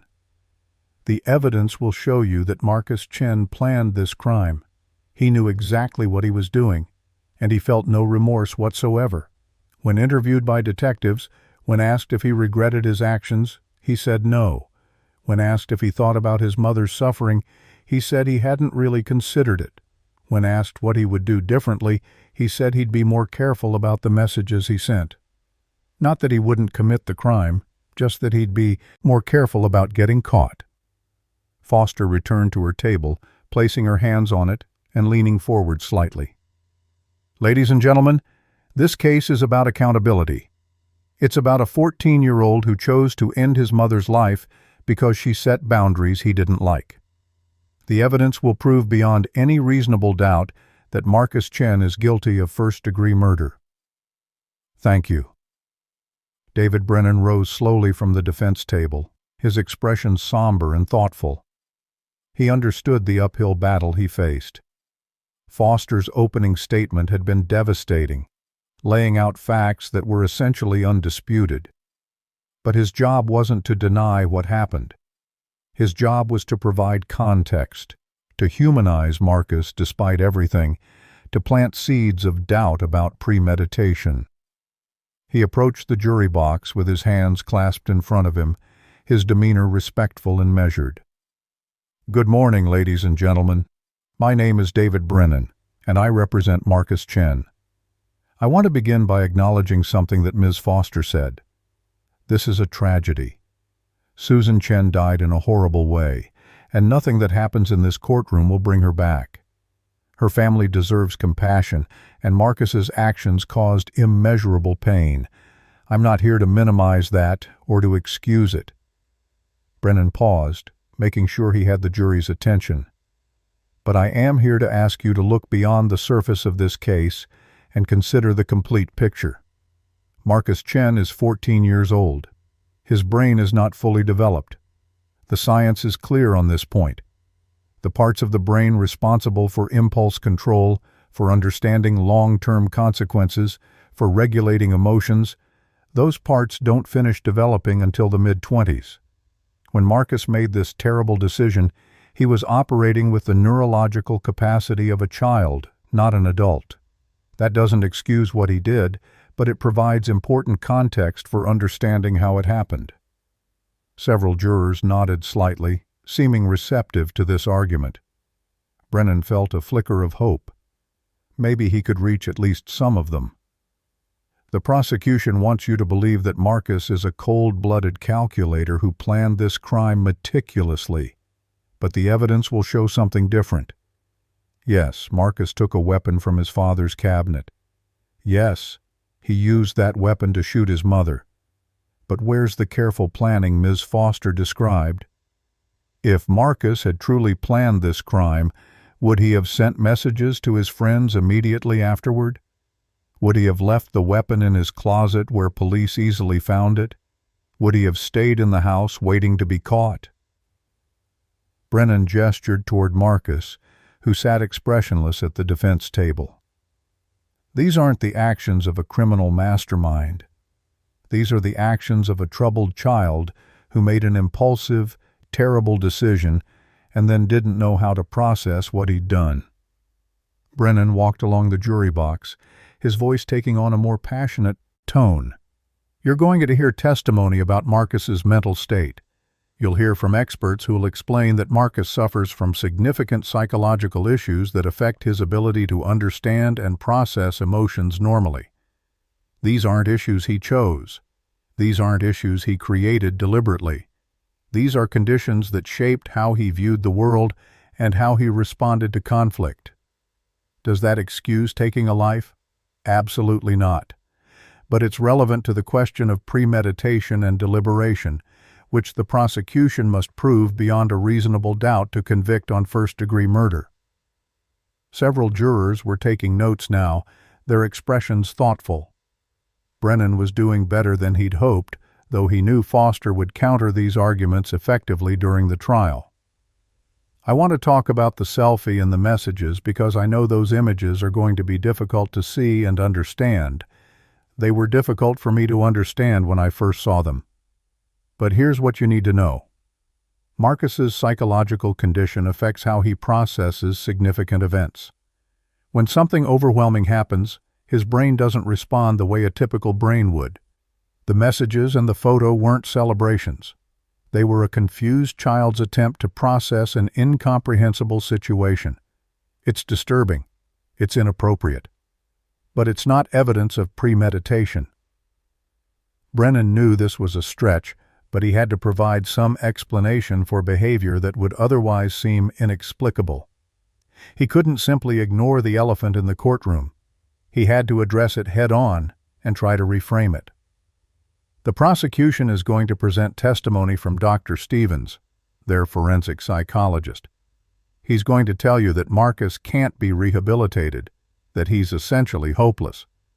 But we'll present testimony from Dr. Hernandez, who'll explain that adolescent brains are remarkably plastic, capable of change and growth in ways that adult brains aren't. Yes, Marcus has serious problems. Yes, he needs intensive intervention and treatment. But writing him off at 14 years old as irredeemable contradicts everything we know about adolescent development. The juvenile justice system exists precisely because we recognize that children are different from adults, that they deserve opportunities to change and grow." Brennan could see some jurors responding to this argument. Parents in particular seemed to be considering his words carefully. They understood that teenagers made poor decisions, that the person you are at 14 isn't necessarily the person you'll be at 25. "I'm going to ask you to do something difficult. I'm going to ask you to look at Marcus Chen and see not a monster, but a deeply troubled child who made the worst decision imaginable. I'm going to ask you to hold him accountable while also recognizing that he's still developing, still capable of change, still deserving of some measure of hope." Brennan's voice softened. Susan Chen loved her son. By all accounts, she loved him unconditionally. If she were here today, I believe she would want us to see Marcus not just for what he did, but for what he could still become. She dedicated her life to helping people, to healing, to seeing the best in others. Honoring her memory doesn't require destroying her son's entire future. It requires holding him accountable while also providing the help he clearly needs. Brennan returned to the defense table, placing his hand on Marcus's shoulder. Marcus didn't react to the touch, his expression remaining neutral. The prosecution has a high burden in this case. They must prove beyond a reasonable doubt that Marcus committed first-degree murder, which requires proving he acted with premeditation and deliberation. That's more than just planning. It means he calmly reflected on his decision, considered the consequences, and chose to proceed anyway. The evidence will show that Marcus is psychologically incapable of that kind of reflection. His actions were impulsive, driven by emotional dysregulation and poor judgment, not cold calculation. At the end of this trial, I'm going to ask you to find Marcus guilty of a lesser charge, one that recognizes what he did while also acknowledging his age and mental state. Thank you for your attention and your service. Foster was already preparing her rebuttal in her mind. Brennan had done a competent job, but his arguments had significant weaknesses that she would exploit. The idea that taking a selfie was Marcus's way of processing trauma was absurd. The suggestion that stealing a weapon weeks in advance wasn't evidence of planning was equally ridiculous. But she'd save those arguments for later. For now, she needed to focus on presenting her case systematically and overwhelmingly. Judge Whitmore announced a brief recess before testimony would begin. The jury filed out, their expressions thoughtful and serious. In the gallery, people whispered to each other, discussing the competing narratives they'd just heard. Jennifer Chen sat with tears in her eyes, both from hearing Susan's story told again and from Brennan's suggestion that Susan would want mercy for Marcus. That felt like a manipulation of her sister's memory, but she understood it was part of the legal process. Marcus showed no reaction to either opening statement. He sat quietly at the defense table, occasionally glancing around the courtroom with what appeared to be mild curiosity. Brennan leaned over and whispered, "Did you understand what I said? About how we're going to argue your case?" Marcus nodded. "Yeah, you're saying I didn't plan it and I'm mentally messed up so I should get a lighter sentence. Makes sense strategically." Brennan felt his heart sink. Even now, even after hearing himself described as a troubled child deserving of compassion, Marcus viewed it purely as legal strategy rather than truth. There was no moment of recognition, no emotional connection to the narrative Brennan had constructed. It was just another move in a game Marcus didn't fully understand he was losing. The recess ended and Judge Whitmore returned to the bench. "Ms. Foster, you may call your first witness." Foster stood, straightening her jacket. "The state calls Detective Sarah Martinez to the stand." Martinez entered from the side door, wearing her dress uniform, her badge polished and visible. She'd testified in dozens of trials, but this one felt different. The weight of it pressed on her as she took the oath and settled into the witness chair. Foster approached with a gentle but professional demeanor. "Detective Martinez, can you please tell the jury about your role in this case?" Martinez turned toward the jury, her voice clear and steady. "I'm a detective with Portland Police Department's Homicide Division. I was the lead investigator on the Susan Chen case." And with that simple statement, the testimony phase began. The trial that would determine Marcus Chen's fate was officially underway. Detective Martinez spent the next 2 hours walking the jury through every detail of the investigation. Foster guided her methodically through the timeline, establishing the foundation of the state's case with precision. "Detective, can you describe the scene when you arrived at the Chen residence?" Martinez consulted her notes, though she barely needed them. The images from that night were seared into her memory. "I arrived at 7:52 on the evening of April 15th. The exterior of the home appeared normal, nothing to suggest what had occurred inside. When I entered through the front door, I immediately saw the victim, Susan Chen, lying on the kitchen floor. Based on the condition of the body and the evidence at the scene, it was clear she'd been deceased for several hours."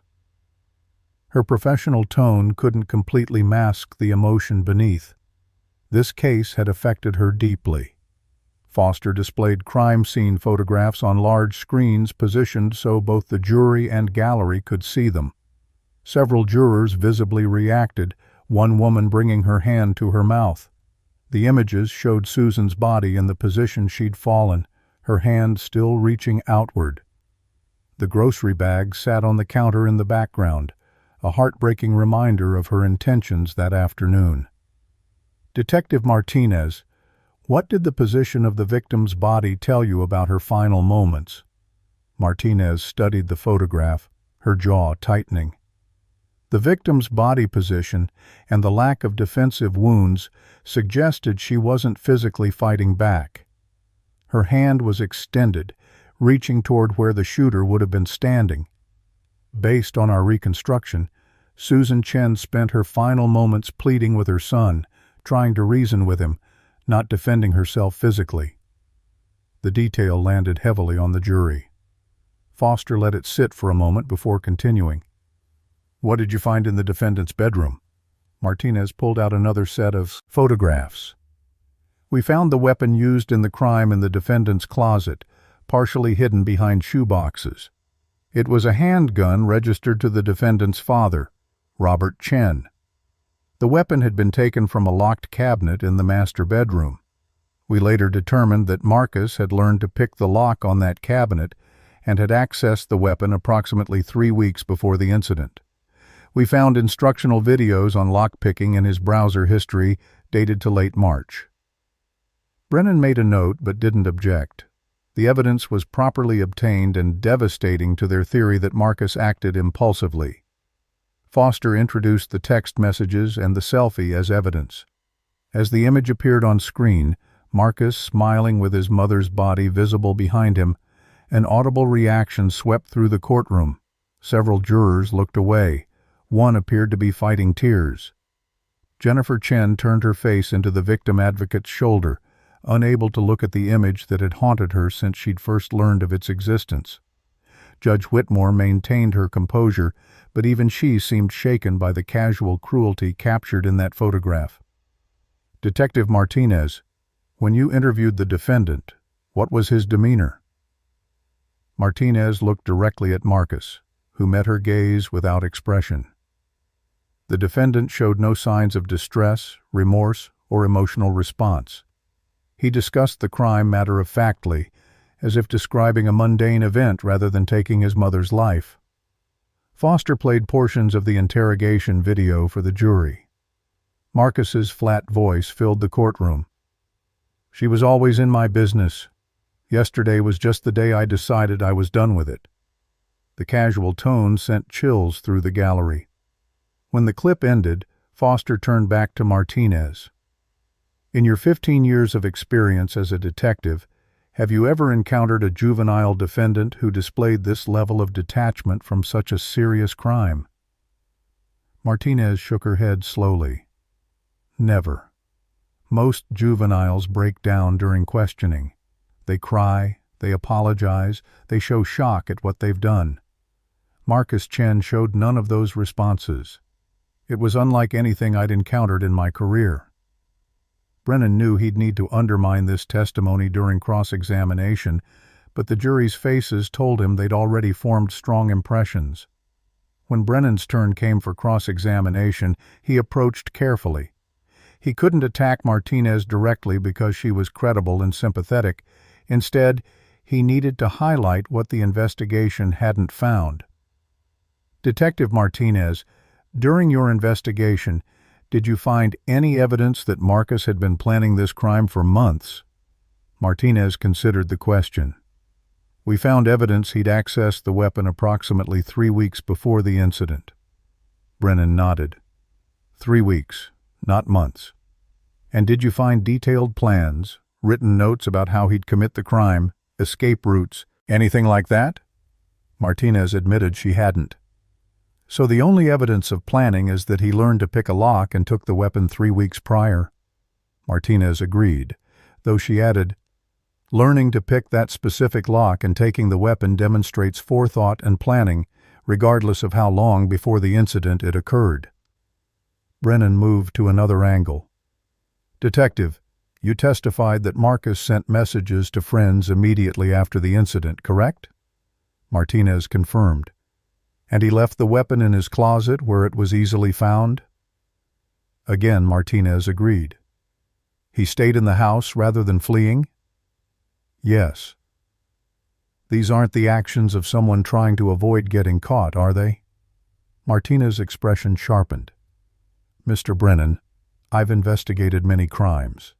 Sometimes perpetrators don't flee because they don't fully comprehend the consequences of their actions.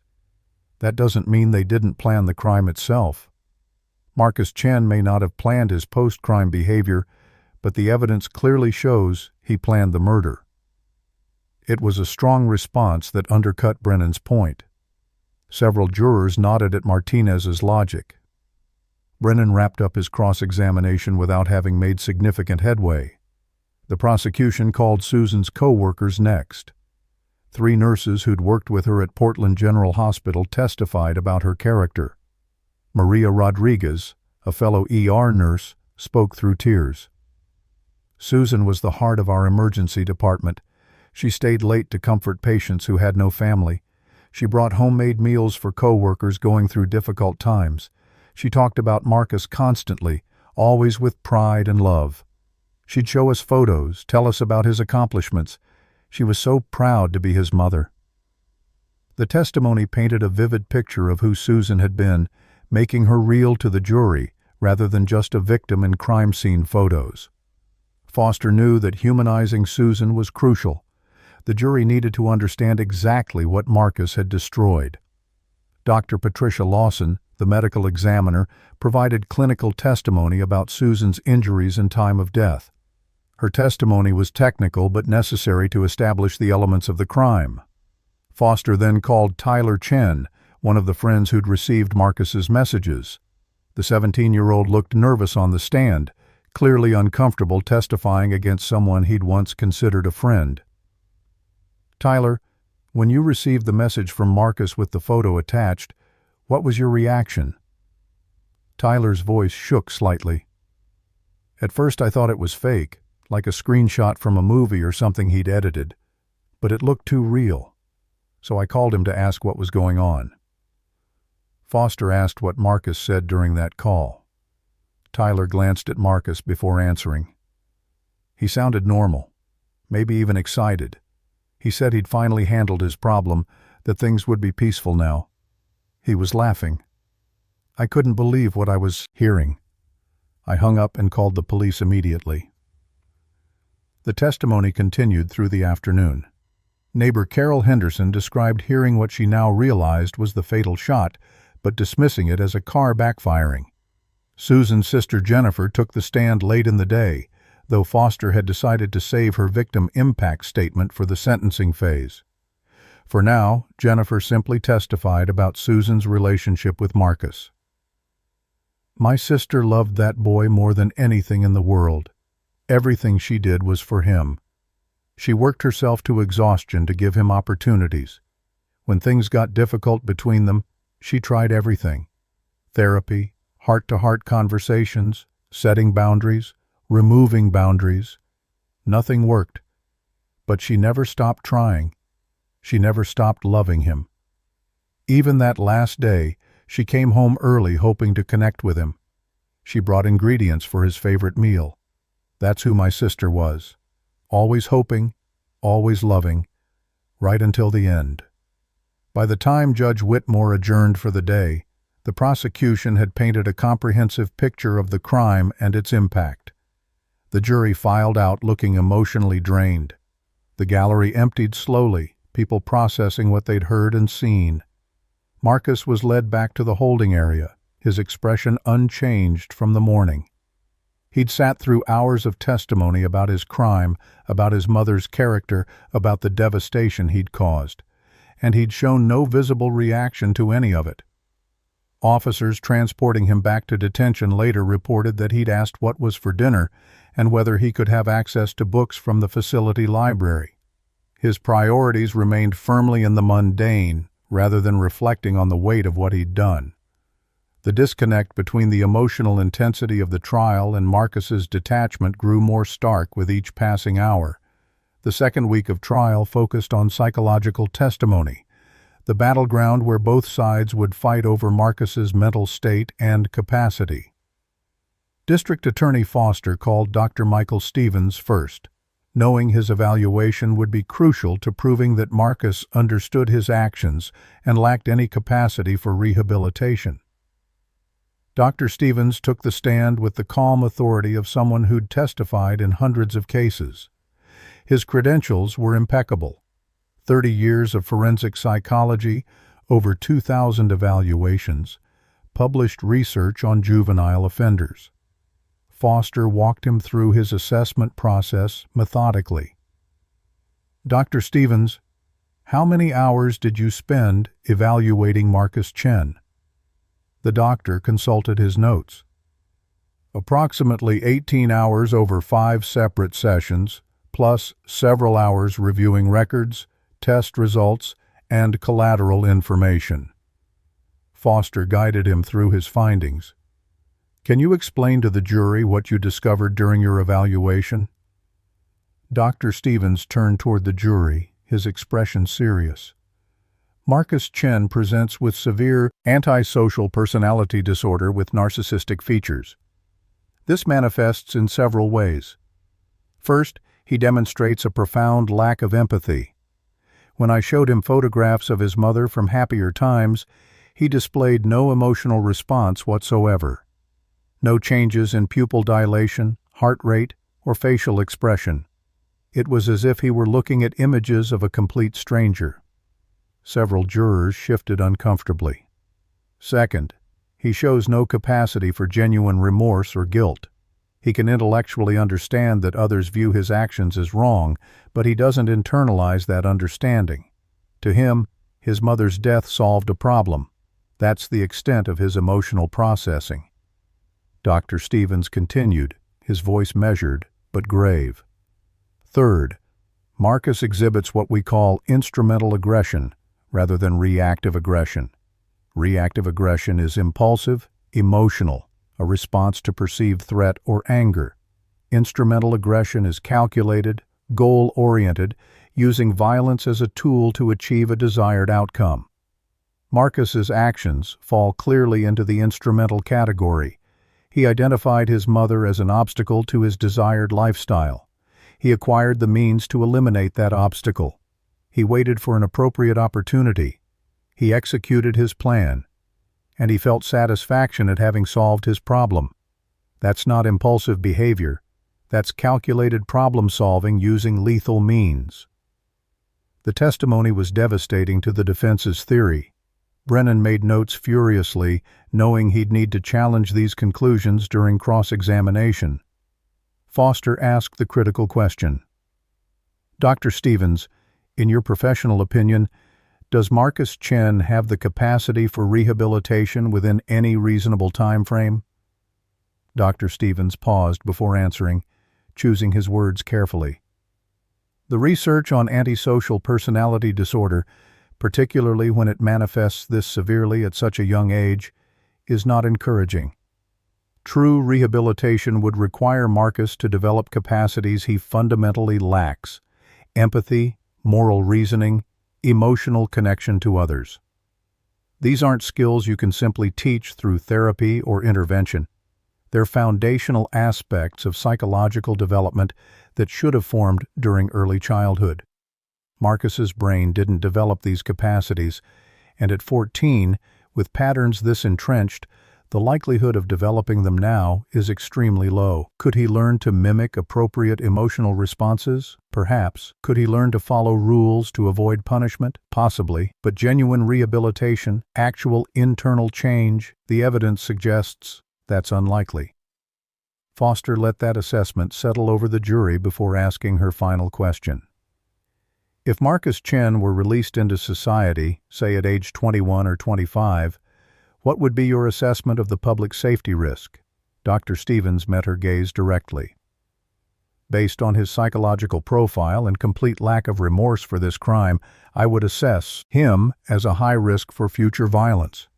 He's demonstrated that when people interfere with his desires, he's willing to use lethal force to remove them. Nothing in my evaluation suggests that impulse has diminished, or that he's developed any internal constraints that would prevent similar behavior in the future. Release would pose a significant public safety concern. The testimony couldn't have been stronger for the prosecution. Foster thanked Dr. Stevens and sat down, confident that Brennan faced an uphill battle in cross-examination. Brennan approached the witness stand knowing he needed to undermine Dr. Stevens' credibility without alienating the jury by appearing to attack a respected expert. Dr. Stevens, you testified that Marcus exhibits antisocial personality disorder, correct? The doctor confirmed. And it's true that the Diagnostic and Statistical Manual of Mental Disorders specifically states that this diagnosis should not be given to individuals under age 18. Isn't that correct? Dr. Stevens nodded. That's technically true. The DSM recommends waiting until 18 to make a formal diagnosis because personality is still forming during adolescence. However, we can identify traits and patterns that suggest the disorder is developing. Brennan pressed this point. So, you're diagnosing Marcus with a disorder that the primary diagnostic manual says he's too young to have? Dr. Stevens remained calm. I'm identifying clear patterns consistent with the disorder. Whether we use the formal diagnostic label or not, the behavioral patterns and psychological characteristics I've described are present and concerning. Brennan shifted tactics. You testified that Marcus lacks empathy based in part on his physiological responses to photographs. But isn't it possible that a teenager, particularly one who's been in detention facing a murder trial, might simply be emotionally shut down or in shock? Dr. Stevens considered the question. Emotional numbing from trauma typically presents differently. We'd see some fluctuation in response, some breakthrough emotions, some evidence of suppressed feelings trying to surface. Marcus showed none of that. His emotional flatness was consistent across all sessions, regardless of topic or stimulus. That suggests something deeper than situational emotional suppression. Brennan tried several more angles, questioning the reliability of personality assessments in adolescence, challenging specific test interpretations, suggesting alternative explanations for Marcus's behavior. But Dr. Stevens had decades of experience testifying and deflected each challenge effectively. By the time Brennan sat down, he'd made only minor dents in Dr. Stevens's testimony. The defense called Dr. Lisa Hernandez the following day. She brought a different perspective, focusing on adolescent brain development rather than personality pathology. Dr. Hernandez, can you explain to the jury how adolescent brains differ from adult brains? Dr. Hernandez displayed brain scan images on the courtroom screens. The adolescent brain is still undergoing significant development, particularly in the prefrontal cortex, which is responsible for executive functions like impulse control, planning, understanding consequences, and emotional regulation. This area doesn't fully mature until the mid-20s. That's not an excuse for bad behavior, but it's relevant context for understanding why teenagers often make poor decisions that adults wouldn't make. She explained that adolescents are more susceptible to emotional reasoning, more influenced by immediate circumstances, and less capable of considering long-term consequences. Brennan asked about Marcus specifically. Did you conduct an evaluation of Marcus Chen? Dr. Hernandez confirmed she had. What did you find regarding his brain development? She explained that Marcus's neurological development was consistent with other 14-year-olds. His prefrontal cortex shows the same developmental patterns we'd expect in any adolescent his age. He has the same limitations in impulse control and consequence evaluation that characterize this developmental stage. Brennan asked if these limitations were relevant to understanding his behavior. Absolutely. A 14-year-old brain doesn't process decisions the same way an adult brain does. Actions that might seem calculated to an adult perspective might actually be impulsive from a developmental standpoint. The ability to truly premeditate requires neurological capacities that haven't fully developed yet. Foster's cross-examination was sharp and effective. Dr. Hernandez, you testified that all adolescents have underdeveloped prefrontal cortexes, correct? Dr. Hernandez agreed. And yet most 14-year-olds don't commit murder, do they? Dr. Hernandez had to concede that point. So brain development alone doesn't explain Marcus's behavior? The doctor tried to maintain her position. It's one factor among many. I'm not suggesting brain development excuses the crime, only that it's relevant to understanding his capacity for judgment. Foster pressed harder. Doctor, does adolescent brain development prevent teenagers from understanding that taking a life is wrong? Dr. Hernandez shook her head. No, most adolescents understand basic moral principles. Foster's final question landed with force. Does it explain taking a selfie with the victim's body and bragging about the murder to friends? Dr. Hernandez struggled to answer. That behavior is concerning and difficult to explain through developmental psychology alone. Foster sat down, having effectively neutralized much of Dr. Hernandez's testimony. The battle of experts continued for 3 more days. The prosecution called a neuropsychologist who testified that Marcus's test results showed normal cognitive functioning, meaning he understood his actions and their consequences.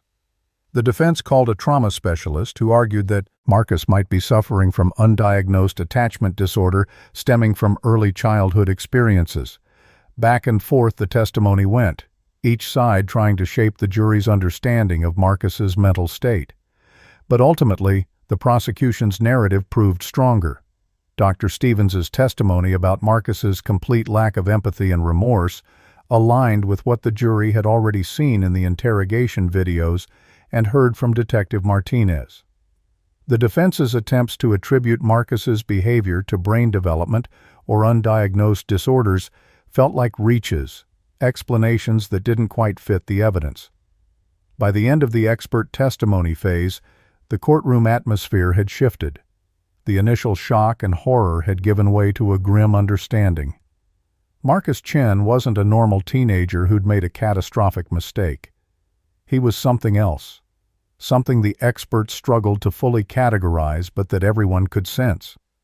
The prosecution had successfully established that Marcus understood his actions, planned them to some degree, and felt no genuine remorse. The defense had raised questions about his psychological capacity and brain development, but those questions hadn't translated into reasonable doubt about his guilt or the degree of his culpability. As the prosecution prepared to rest its case, Foster felt confident they'd proven every element of first-degree murder. The question now wasn't whether Marcus would be convicted, but what that conviction would ultimately mean for his future. The courtroom felt different on the morning of closing arguments. 3 weeks of testimony had transformed the space from a formal legal arena into something heavier, a place where the full weight of Marcus Chen's actions had been laid bare for examination. The jury looked exhausted, their faces showing the emotional toll of processing disturbing evidence day after day. Judge Whitmore took her seat and addressed both counsel. "We'll hear closing arguments this morning, followed by jury instructions. The jury will then begin deliberations. Ms. Foster, you may proceed." Helen Foster stood and approached the jury box for the final time. She'd spent the previous night refining her closing argument, distilling 3 weeks of testimony into a cohesive narrative that would compel the jury toward a first-degree murder conviction. Ladies and gentlemen, over the past 3 weeks, you've heard extensive testimony about what happened on April 15th. You've seen the evidence. You've heard from witnesses. You've listened to experts debate Marcus Chen's mental state and capacity. Now it's time to step back and look at the complete picture. Foster's voice carried both authority and emotion. The law requires the prosecution to prove 3 elements for first-degree murder. First, that the defendant caused the death of another person. Second, that he did so intentionally. And third, that he acted with premeditation and deliberation. Let me walk you through how the evidence proves each element beyond any reasonable doubt. She methodically reviewed the evidence, starting with the undisputed fact that Marcus had shot his mother and caused her death. The second element is intent. Did Marcus intend to take his mother's life, or was this somehow an accident? The evidence answers that question clearly.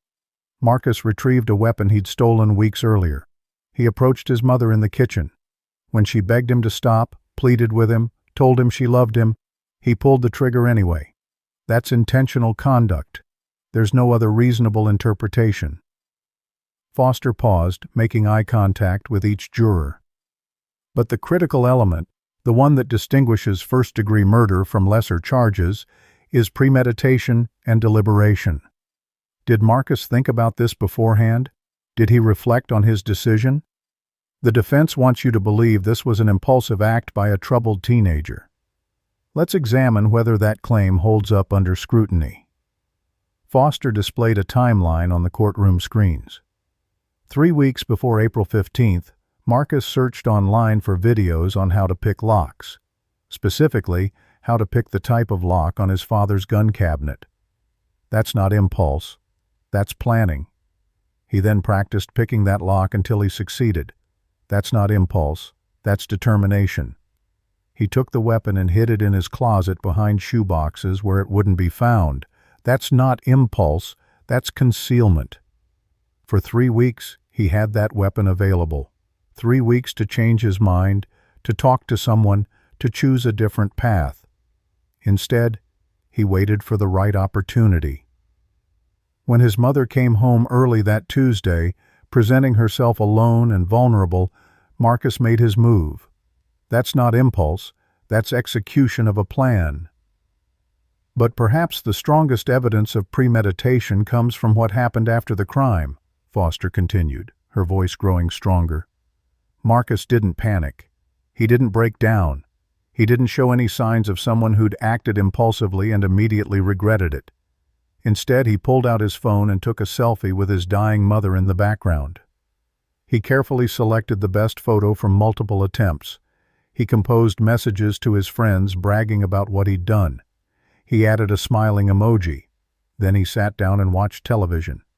These aren't the actions of someone in shock or someone who acted without thinking. These are the actions of someone who did exactly what they intended to do and felt satisfied with the result. The jury was riveted, several members nodding along with Foster's logic.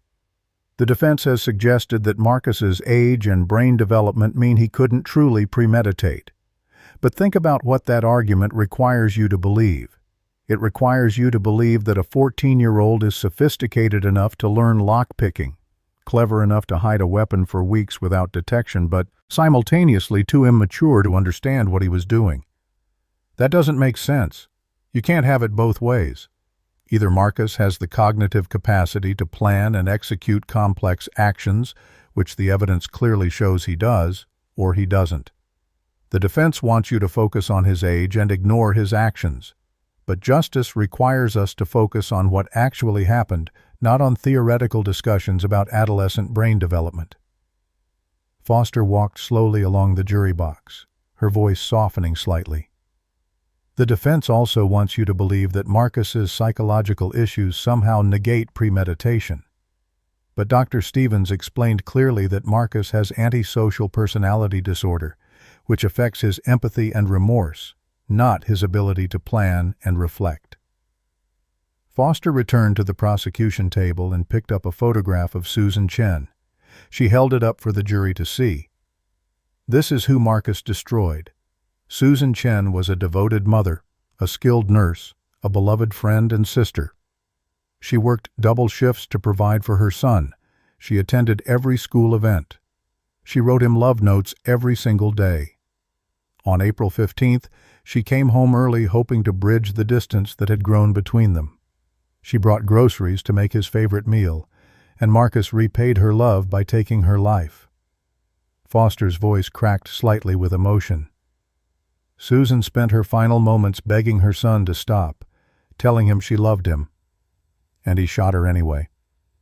Then he stepped over her body to make himself a sandwich. That's who Marcus Chen is. Not a confused child, not a victim of circumstances. Someone who valued his own convenience more than his mother's life. Foster placed the photograph back on the table. I'm going to ask you to do something difficult. I'm going to ask you to hold a 14-year-old accountable for first-degree murder. That's not easy. We want to believe that children can change, that they deserve second chances. And for most young offenders, that's true. But Marcus Chen is not most young offenders. He planned this crime. He executed it deliberately. And he shows no remorse whatsoever. The evidence proves beyond any reasonable doubt that he's guilty of first-degree murder. Justice for Susan Chen requires nothing less than that verdict. Thank you. Foster sat down, and the courtroom remained silent for a moment, the weight of her words hanging in the air. Several jurors wiped tears from their eyes. Judge Whitmore called a brief recess before the defense's closing argument. David Brennan knew he faced an impossible task. The evidence was overwhelming, and Foster's closing argument had been devastating. But he had an obligation to his client to present the strongest possible defense. When the trial resumed, he approached the jury box with a somber expression. "Ladies and gentlemen, Ms. Foster presented a compelling narrative. She's an excellent prosecutor, and she's done her job well. But I want to talk to you about what this case is really about. It's about whether a 14-year-old child should be treated the same as an adult when it comes to the most serious criminal charge our legal system recognizes. It's about whether we believe in rehabilitation or simply in punishment. It's about who we are as a society and what values we hold when making these incredibly difficult decisions."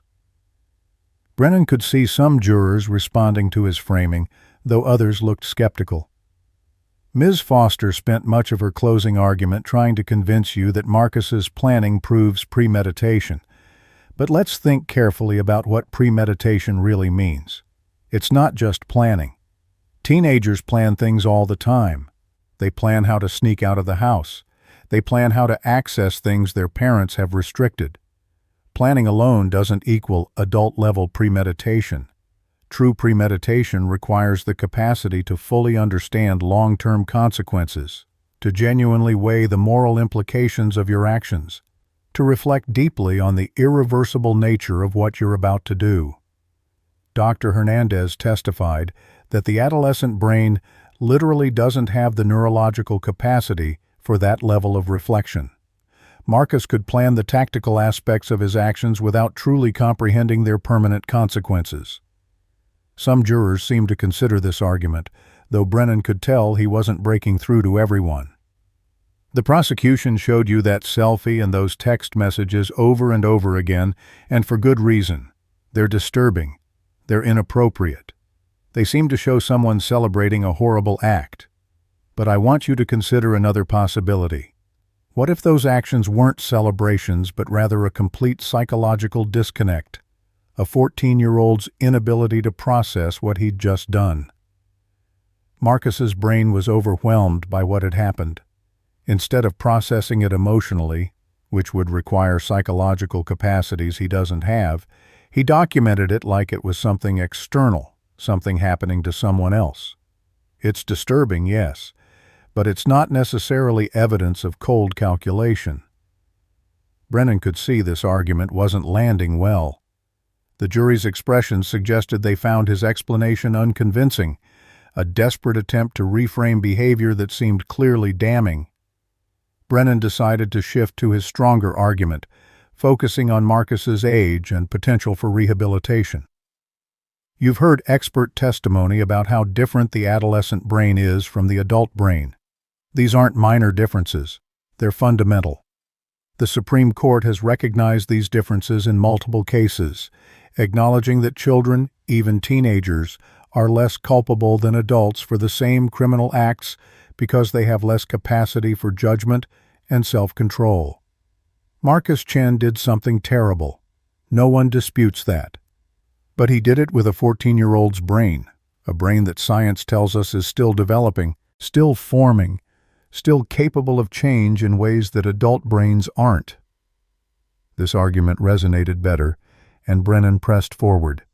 If you convict Marcus of first-degree murder, you're essentially saying he's beyond redemption at 14 years old. You're saying there's no hope for change, no possibility for growth, no chance that intensive intervention could help him develop the capacities he currently lacks. Brennan's voice grew more passionate as he neared his conclusion. I'm not asking you to excuse what Marcus did. I'm not asking you to minimize Susan Chen's death or the pain her family has endured. What I'm asking is that you recognize Marcus is still a child, still developing, still deserving of a verdict that acknowledges both his culpability and his capacity for change. Second-degree murder holds him accountable while also recognizing the reality of who he is, a troubled 14-year-old who needs serious intervention and treatment, not life imprisonment with no possibility of rehabilitation. That's all I ask. Thank you for your time and your careful consideration. Brennan returned to his seat knowing he'd done the best he could with a nearly impossible case. Marcus sat beside him, expressionless as always, seemingly unmoved by either closing argument. Judge Whitmore spent the next 40 minutes instructing the jury on the law. She explained the elements of first-degree murder, the definition of premeditation and deliberation, the burden of proof, and the lesser-included offenses they could consider. Her instructions were clear and methodical, giving the jury the legal framework they needed to deliberate. You must determine whether the prosecution has proven beyond a reasonable doubt that Marcus Chen committed murder in the first degree.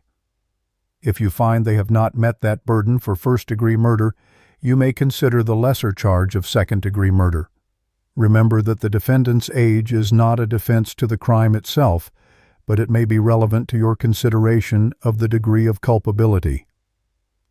At 12:15, the jury was escorted to the deliberation room to begin their discussions.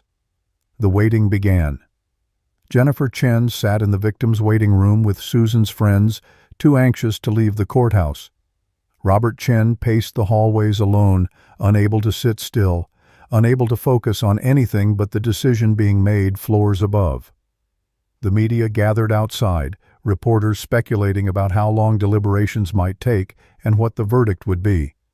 Foster and her team remained in their office, reviewing the trial transcripts and discussing what they thought the jury was considering. Brennan sat with Marcus in a secure conference room, trying one last time to prepare him for the possibility of conviction.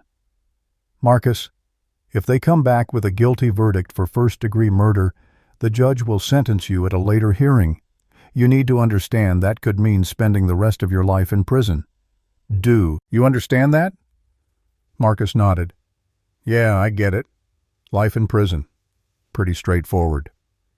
The jury deliberated through the afternoon and into the evening. At 6 o'clock, Judge Whitmore sent them home for the night, instructing them to return the next morning to continue. The first day of deliberation ending without a verdict suggested they were taking their responsibility seriously, carefully reviewing the evidence and discussing the legal standards. The second day of deliberation brought more waiting. Foster felt cautiously optimistic. A quick verdict might have suggested the jury was rushing to judgment, while extended deliberations indicated they were thoroughly considering everything. At 2:30 on the second afternoon, word came that the jury had reached a verdict. The message sent shockwaves through the courthouse. Lawyers, family members, media personnel, and observers rushed to the courtroom. Marcus was brought from the holding cell and seated at the defense table. He looked the same as he had every day of the trial, calm and detached. Brennan leaned over and whispered, "Whatever happens, try to show respect for the court. Stand when the judge asks you to. Don't react emotionally. Just maintain your composure." Marcus nodded without particular interest. The gallery filled to capacity, every seat occupied. Jennifer sat in her usual spot, her hands clasped tightly together, silently praying for justice. Robert sat across the aisle, his face pale and drawn. When Judge Whitmore entered, the tension in the room was palpable. "I understand the jury has reached a verdict," she said. The foreperson, a 53-year-old accountant named Michael Thompson, stood. "We have, Your Honor." Judge Whitmore's clerk retrieved the verdict form and handed it to the judge. She reviewed it silently, her expression neutral, then handed it back to the clerk. "Will the defendant please rise?" Marcus and Brennan stood. The entire courtroom held its breath. The clerk read from the form in a clear voice. "In the matter of the State of Oregon versus Marcus Chen, case number 24-4793, on the charge of murder in the first degree, we, the jury, find the defendant Marcus Chen guilty." Jennifer Chen gasped and began crying, relief and grief washing over her simultaneously. Robert Chen closed his eyes, his shoulders shaking with silent sobs. The gallery erupted in whispers until Judge Whitmore's gavel cracked sharply. "Order! I will have order in this courtroom." Marcus showed no visible reaction to the verdict. He stood there as if the clerk had just read the weather forecast, rather than a decision that would determine the rest of his life. Brennan placed a hand on his shoulder, more out of habit than expectation that Marcus would need support. Judge Whitmore addressed the jury. "Ladies and gentlemen, Thank you for your service in this difficult case. You are dismissed with the court's gratitude." The jurors filed out, several looking emotionally drained. One woman was crying quietly. The weight of what they'd decided, finding a 14-year-old guilty of first-degree murder, had clearly affected them all. Judge Whitmore then addressed the courtroom. "Sentencing is scheduled for 4 weeks from today. The defendant will remain in custody until that time. This court is adjourned." The gavel fell again, and it was over. The trial that had consumed 3 weeks and generated national attention had reached its conclusion. The sentencing hearing 4 weeks later brought everyone back to the same courtroom. The atmosphere was different now, heavier with finality. There was no question about guilt anymore, only the question of punishment. Under Oregon law, Marcus faced mandatory life imprisonment with the possibility of parole after 25 years. But Judge Whitmore had discretion in determining other aspects of the sentence and in making recommendations about Marcus's incarceration conditions. Foster would argue for the maximum possible sentence with strong recommendations against early parole. Brennan would argue for the minimum, emphasizing Marcus's age and potential for rehabilitation. Before the formal sentencing, the court would hear victim impact statements. Jennifer Chen approached the podium, her hands trembling as she held her prepared remarks. "Your Honor, my name is Jennifer Chen, and Susan was my only sister. She was my best friend, my confidant, the person I called when anything good or bad happened in my life. We talked every day. We shared everything. And now there's this enormous hole in my life that nothing can fill." Jennifer's voice broke, but she continued. "Susan dedicated her entire life to being the best mother she could be. She worked herself to exhaustion to provide for Marcus. She sacrificed her own happiness, her own dreams, her own social life, all for him. And he repaid that love by taking her life in the most cruel way imaginable. He shot her while she begged him to stop. He stepped over her body like she was garbage. He took a selfie and bragged to his friends. I can't comprehend that level of cruelty, especially from a child toward his own mother." Jennifer looked directly at Marcus, who met her gaze with the same empty expression he'd worn throughout the trial. "I want you to know what you destroyed. You didn't just take Susan's life. You took away the person who would have supported you no matter what, the person who would have visited you every week in prison if you'd shown even a moment of remorse. You took away someone irreplaceable from this world, someone who made everyone around her better just by existing. And for what? Because she set boundaries? Because she tried to parent you? That's why my sister is dead, because you couldn't handle being told no." Jennifer's hands gripped the podium so tightly her knuckles turned white.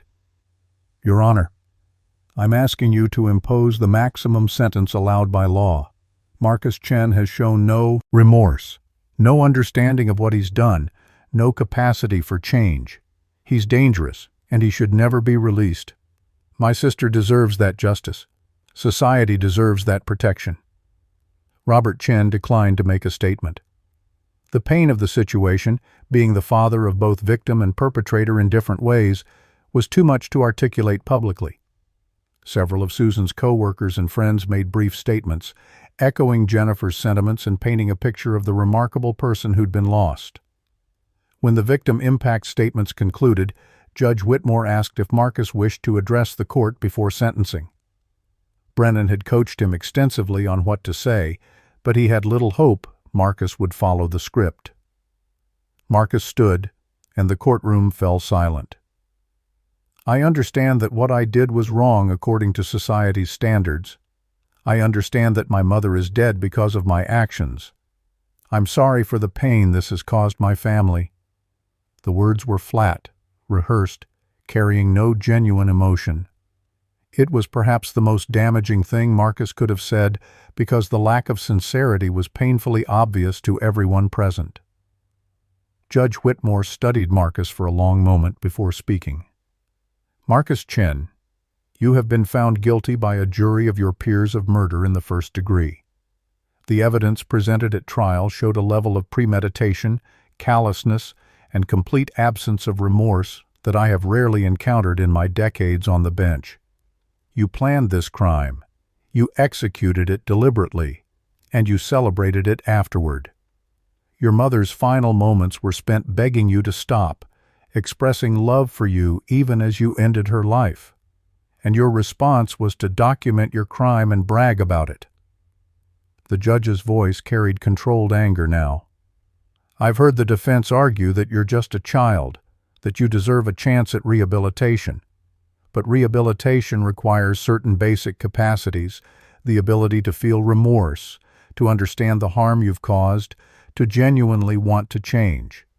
The evidence suggests you lack all of these capacities.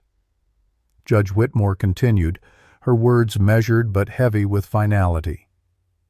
You took your mother's life not in a moment of passion or fear, but because she inconvenienced you, because she tried to parent you, because she set boundaries.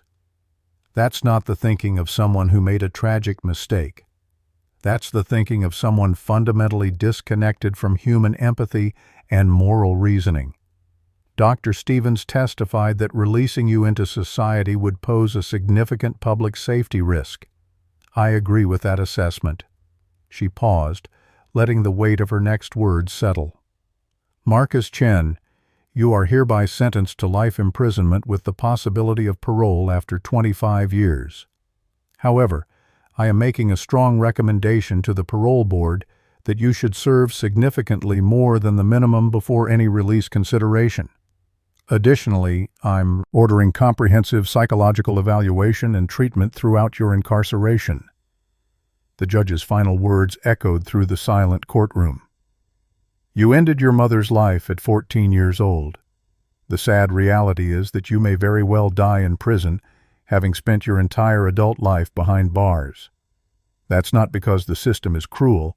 It's because your actions demonstrated a level of danger and absence of humanity that society cannot ignore.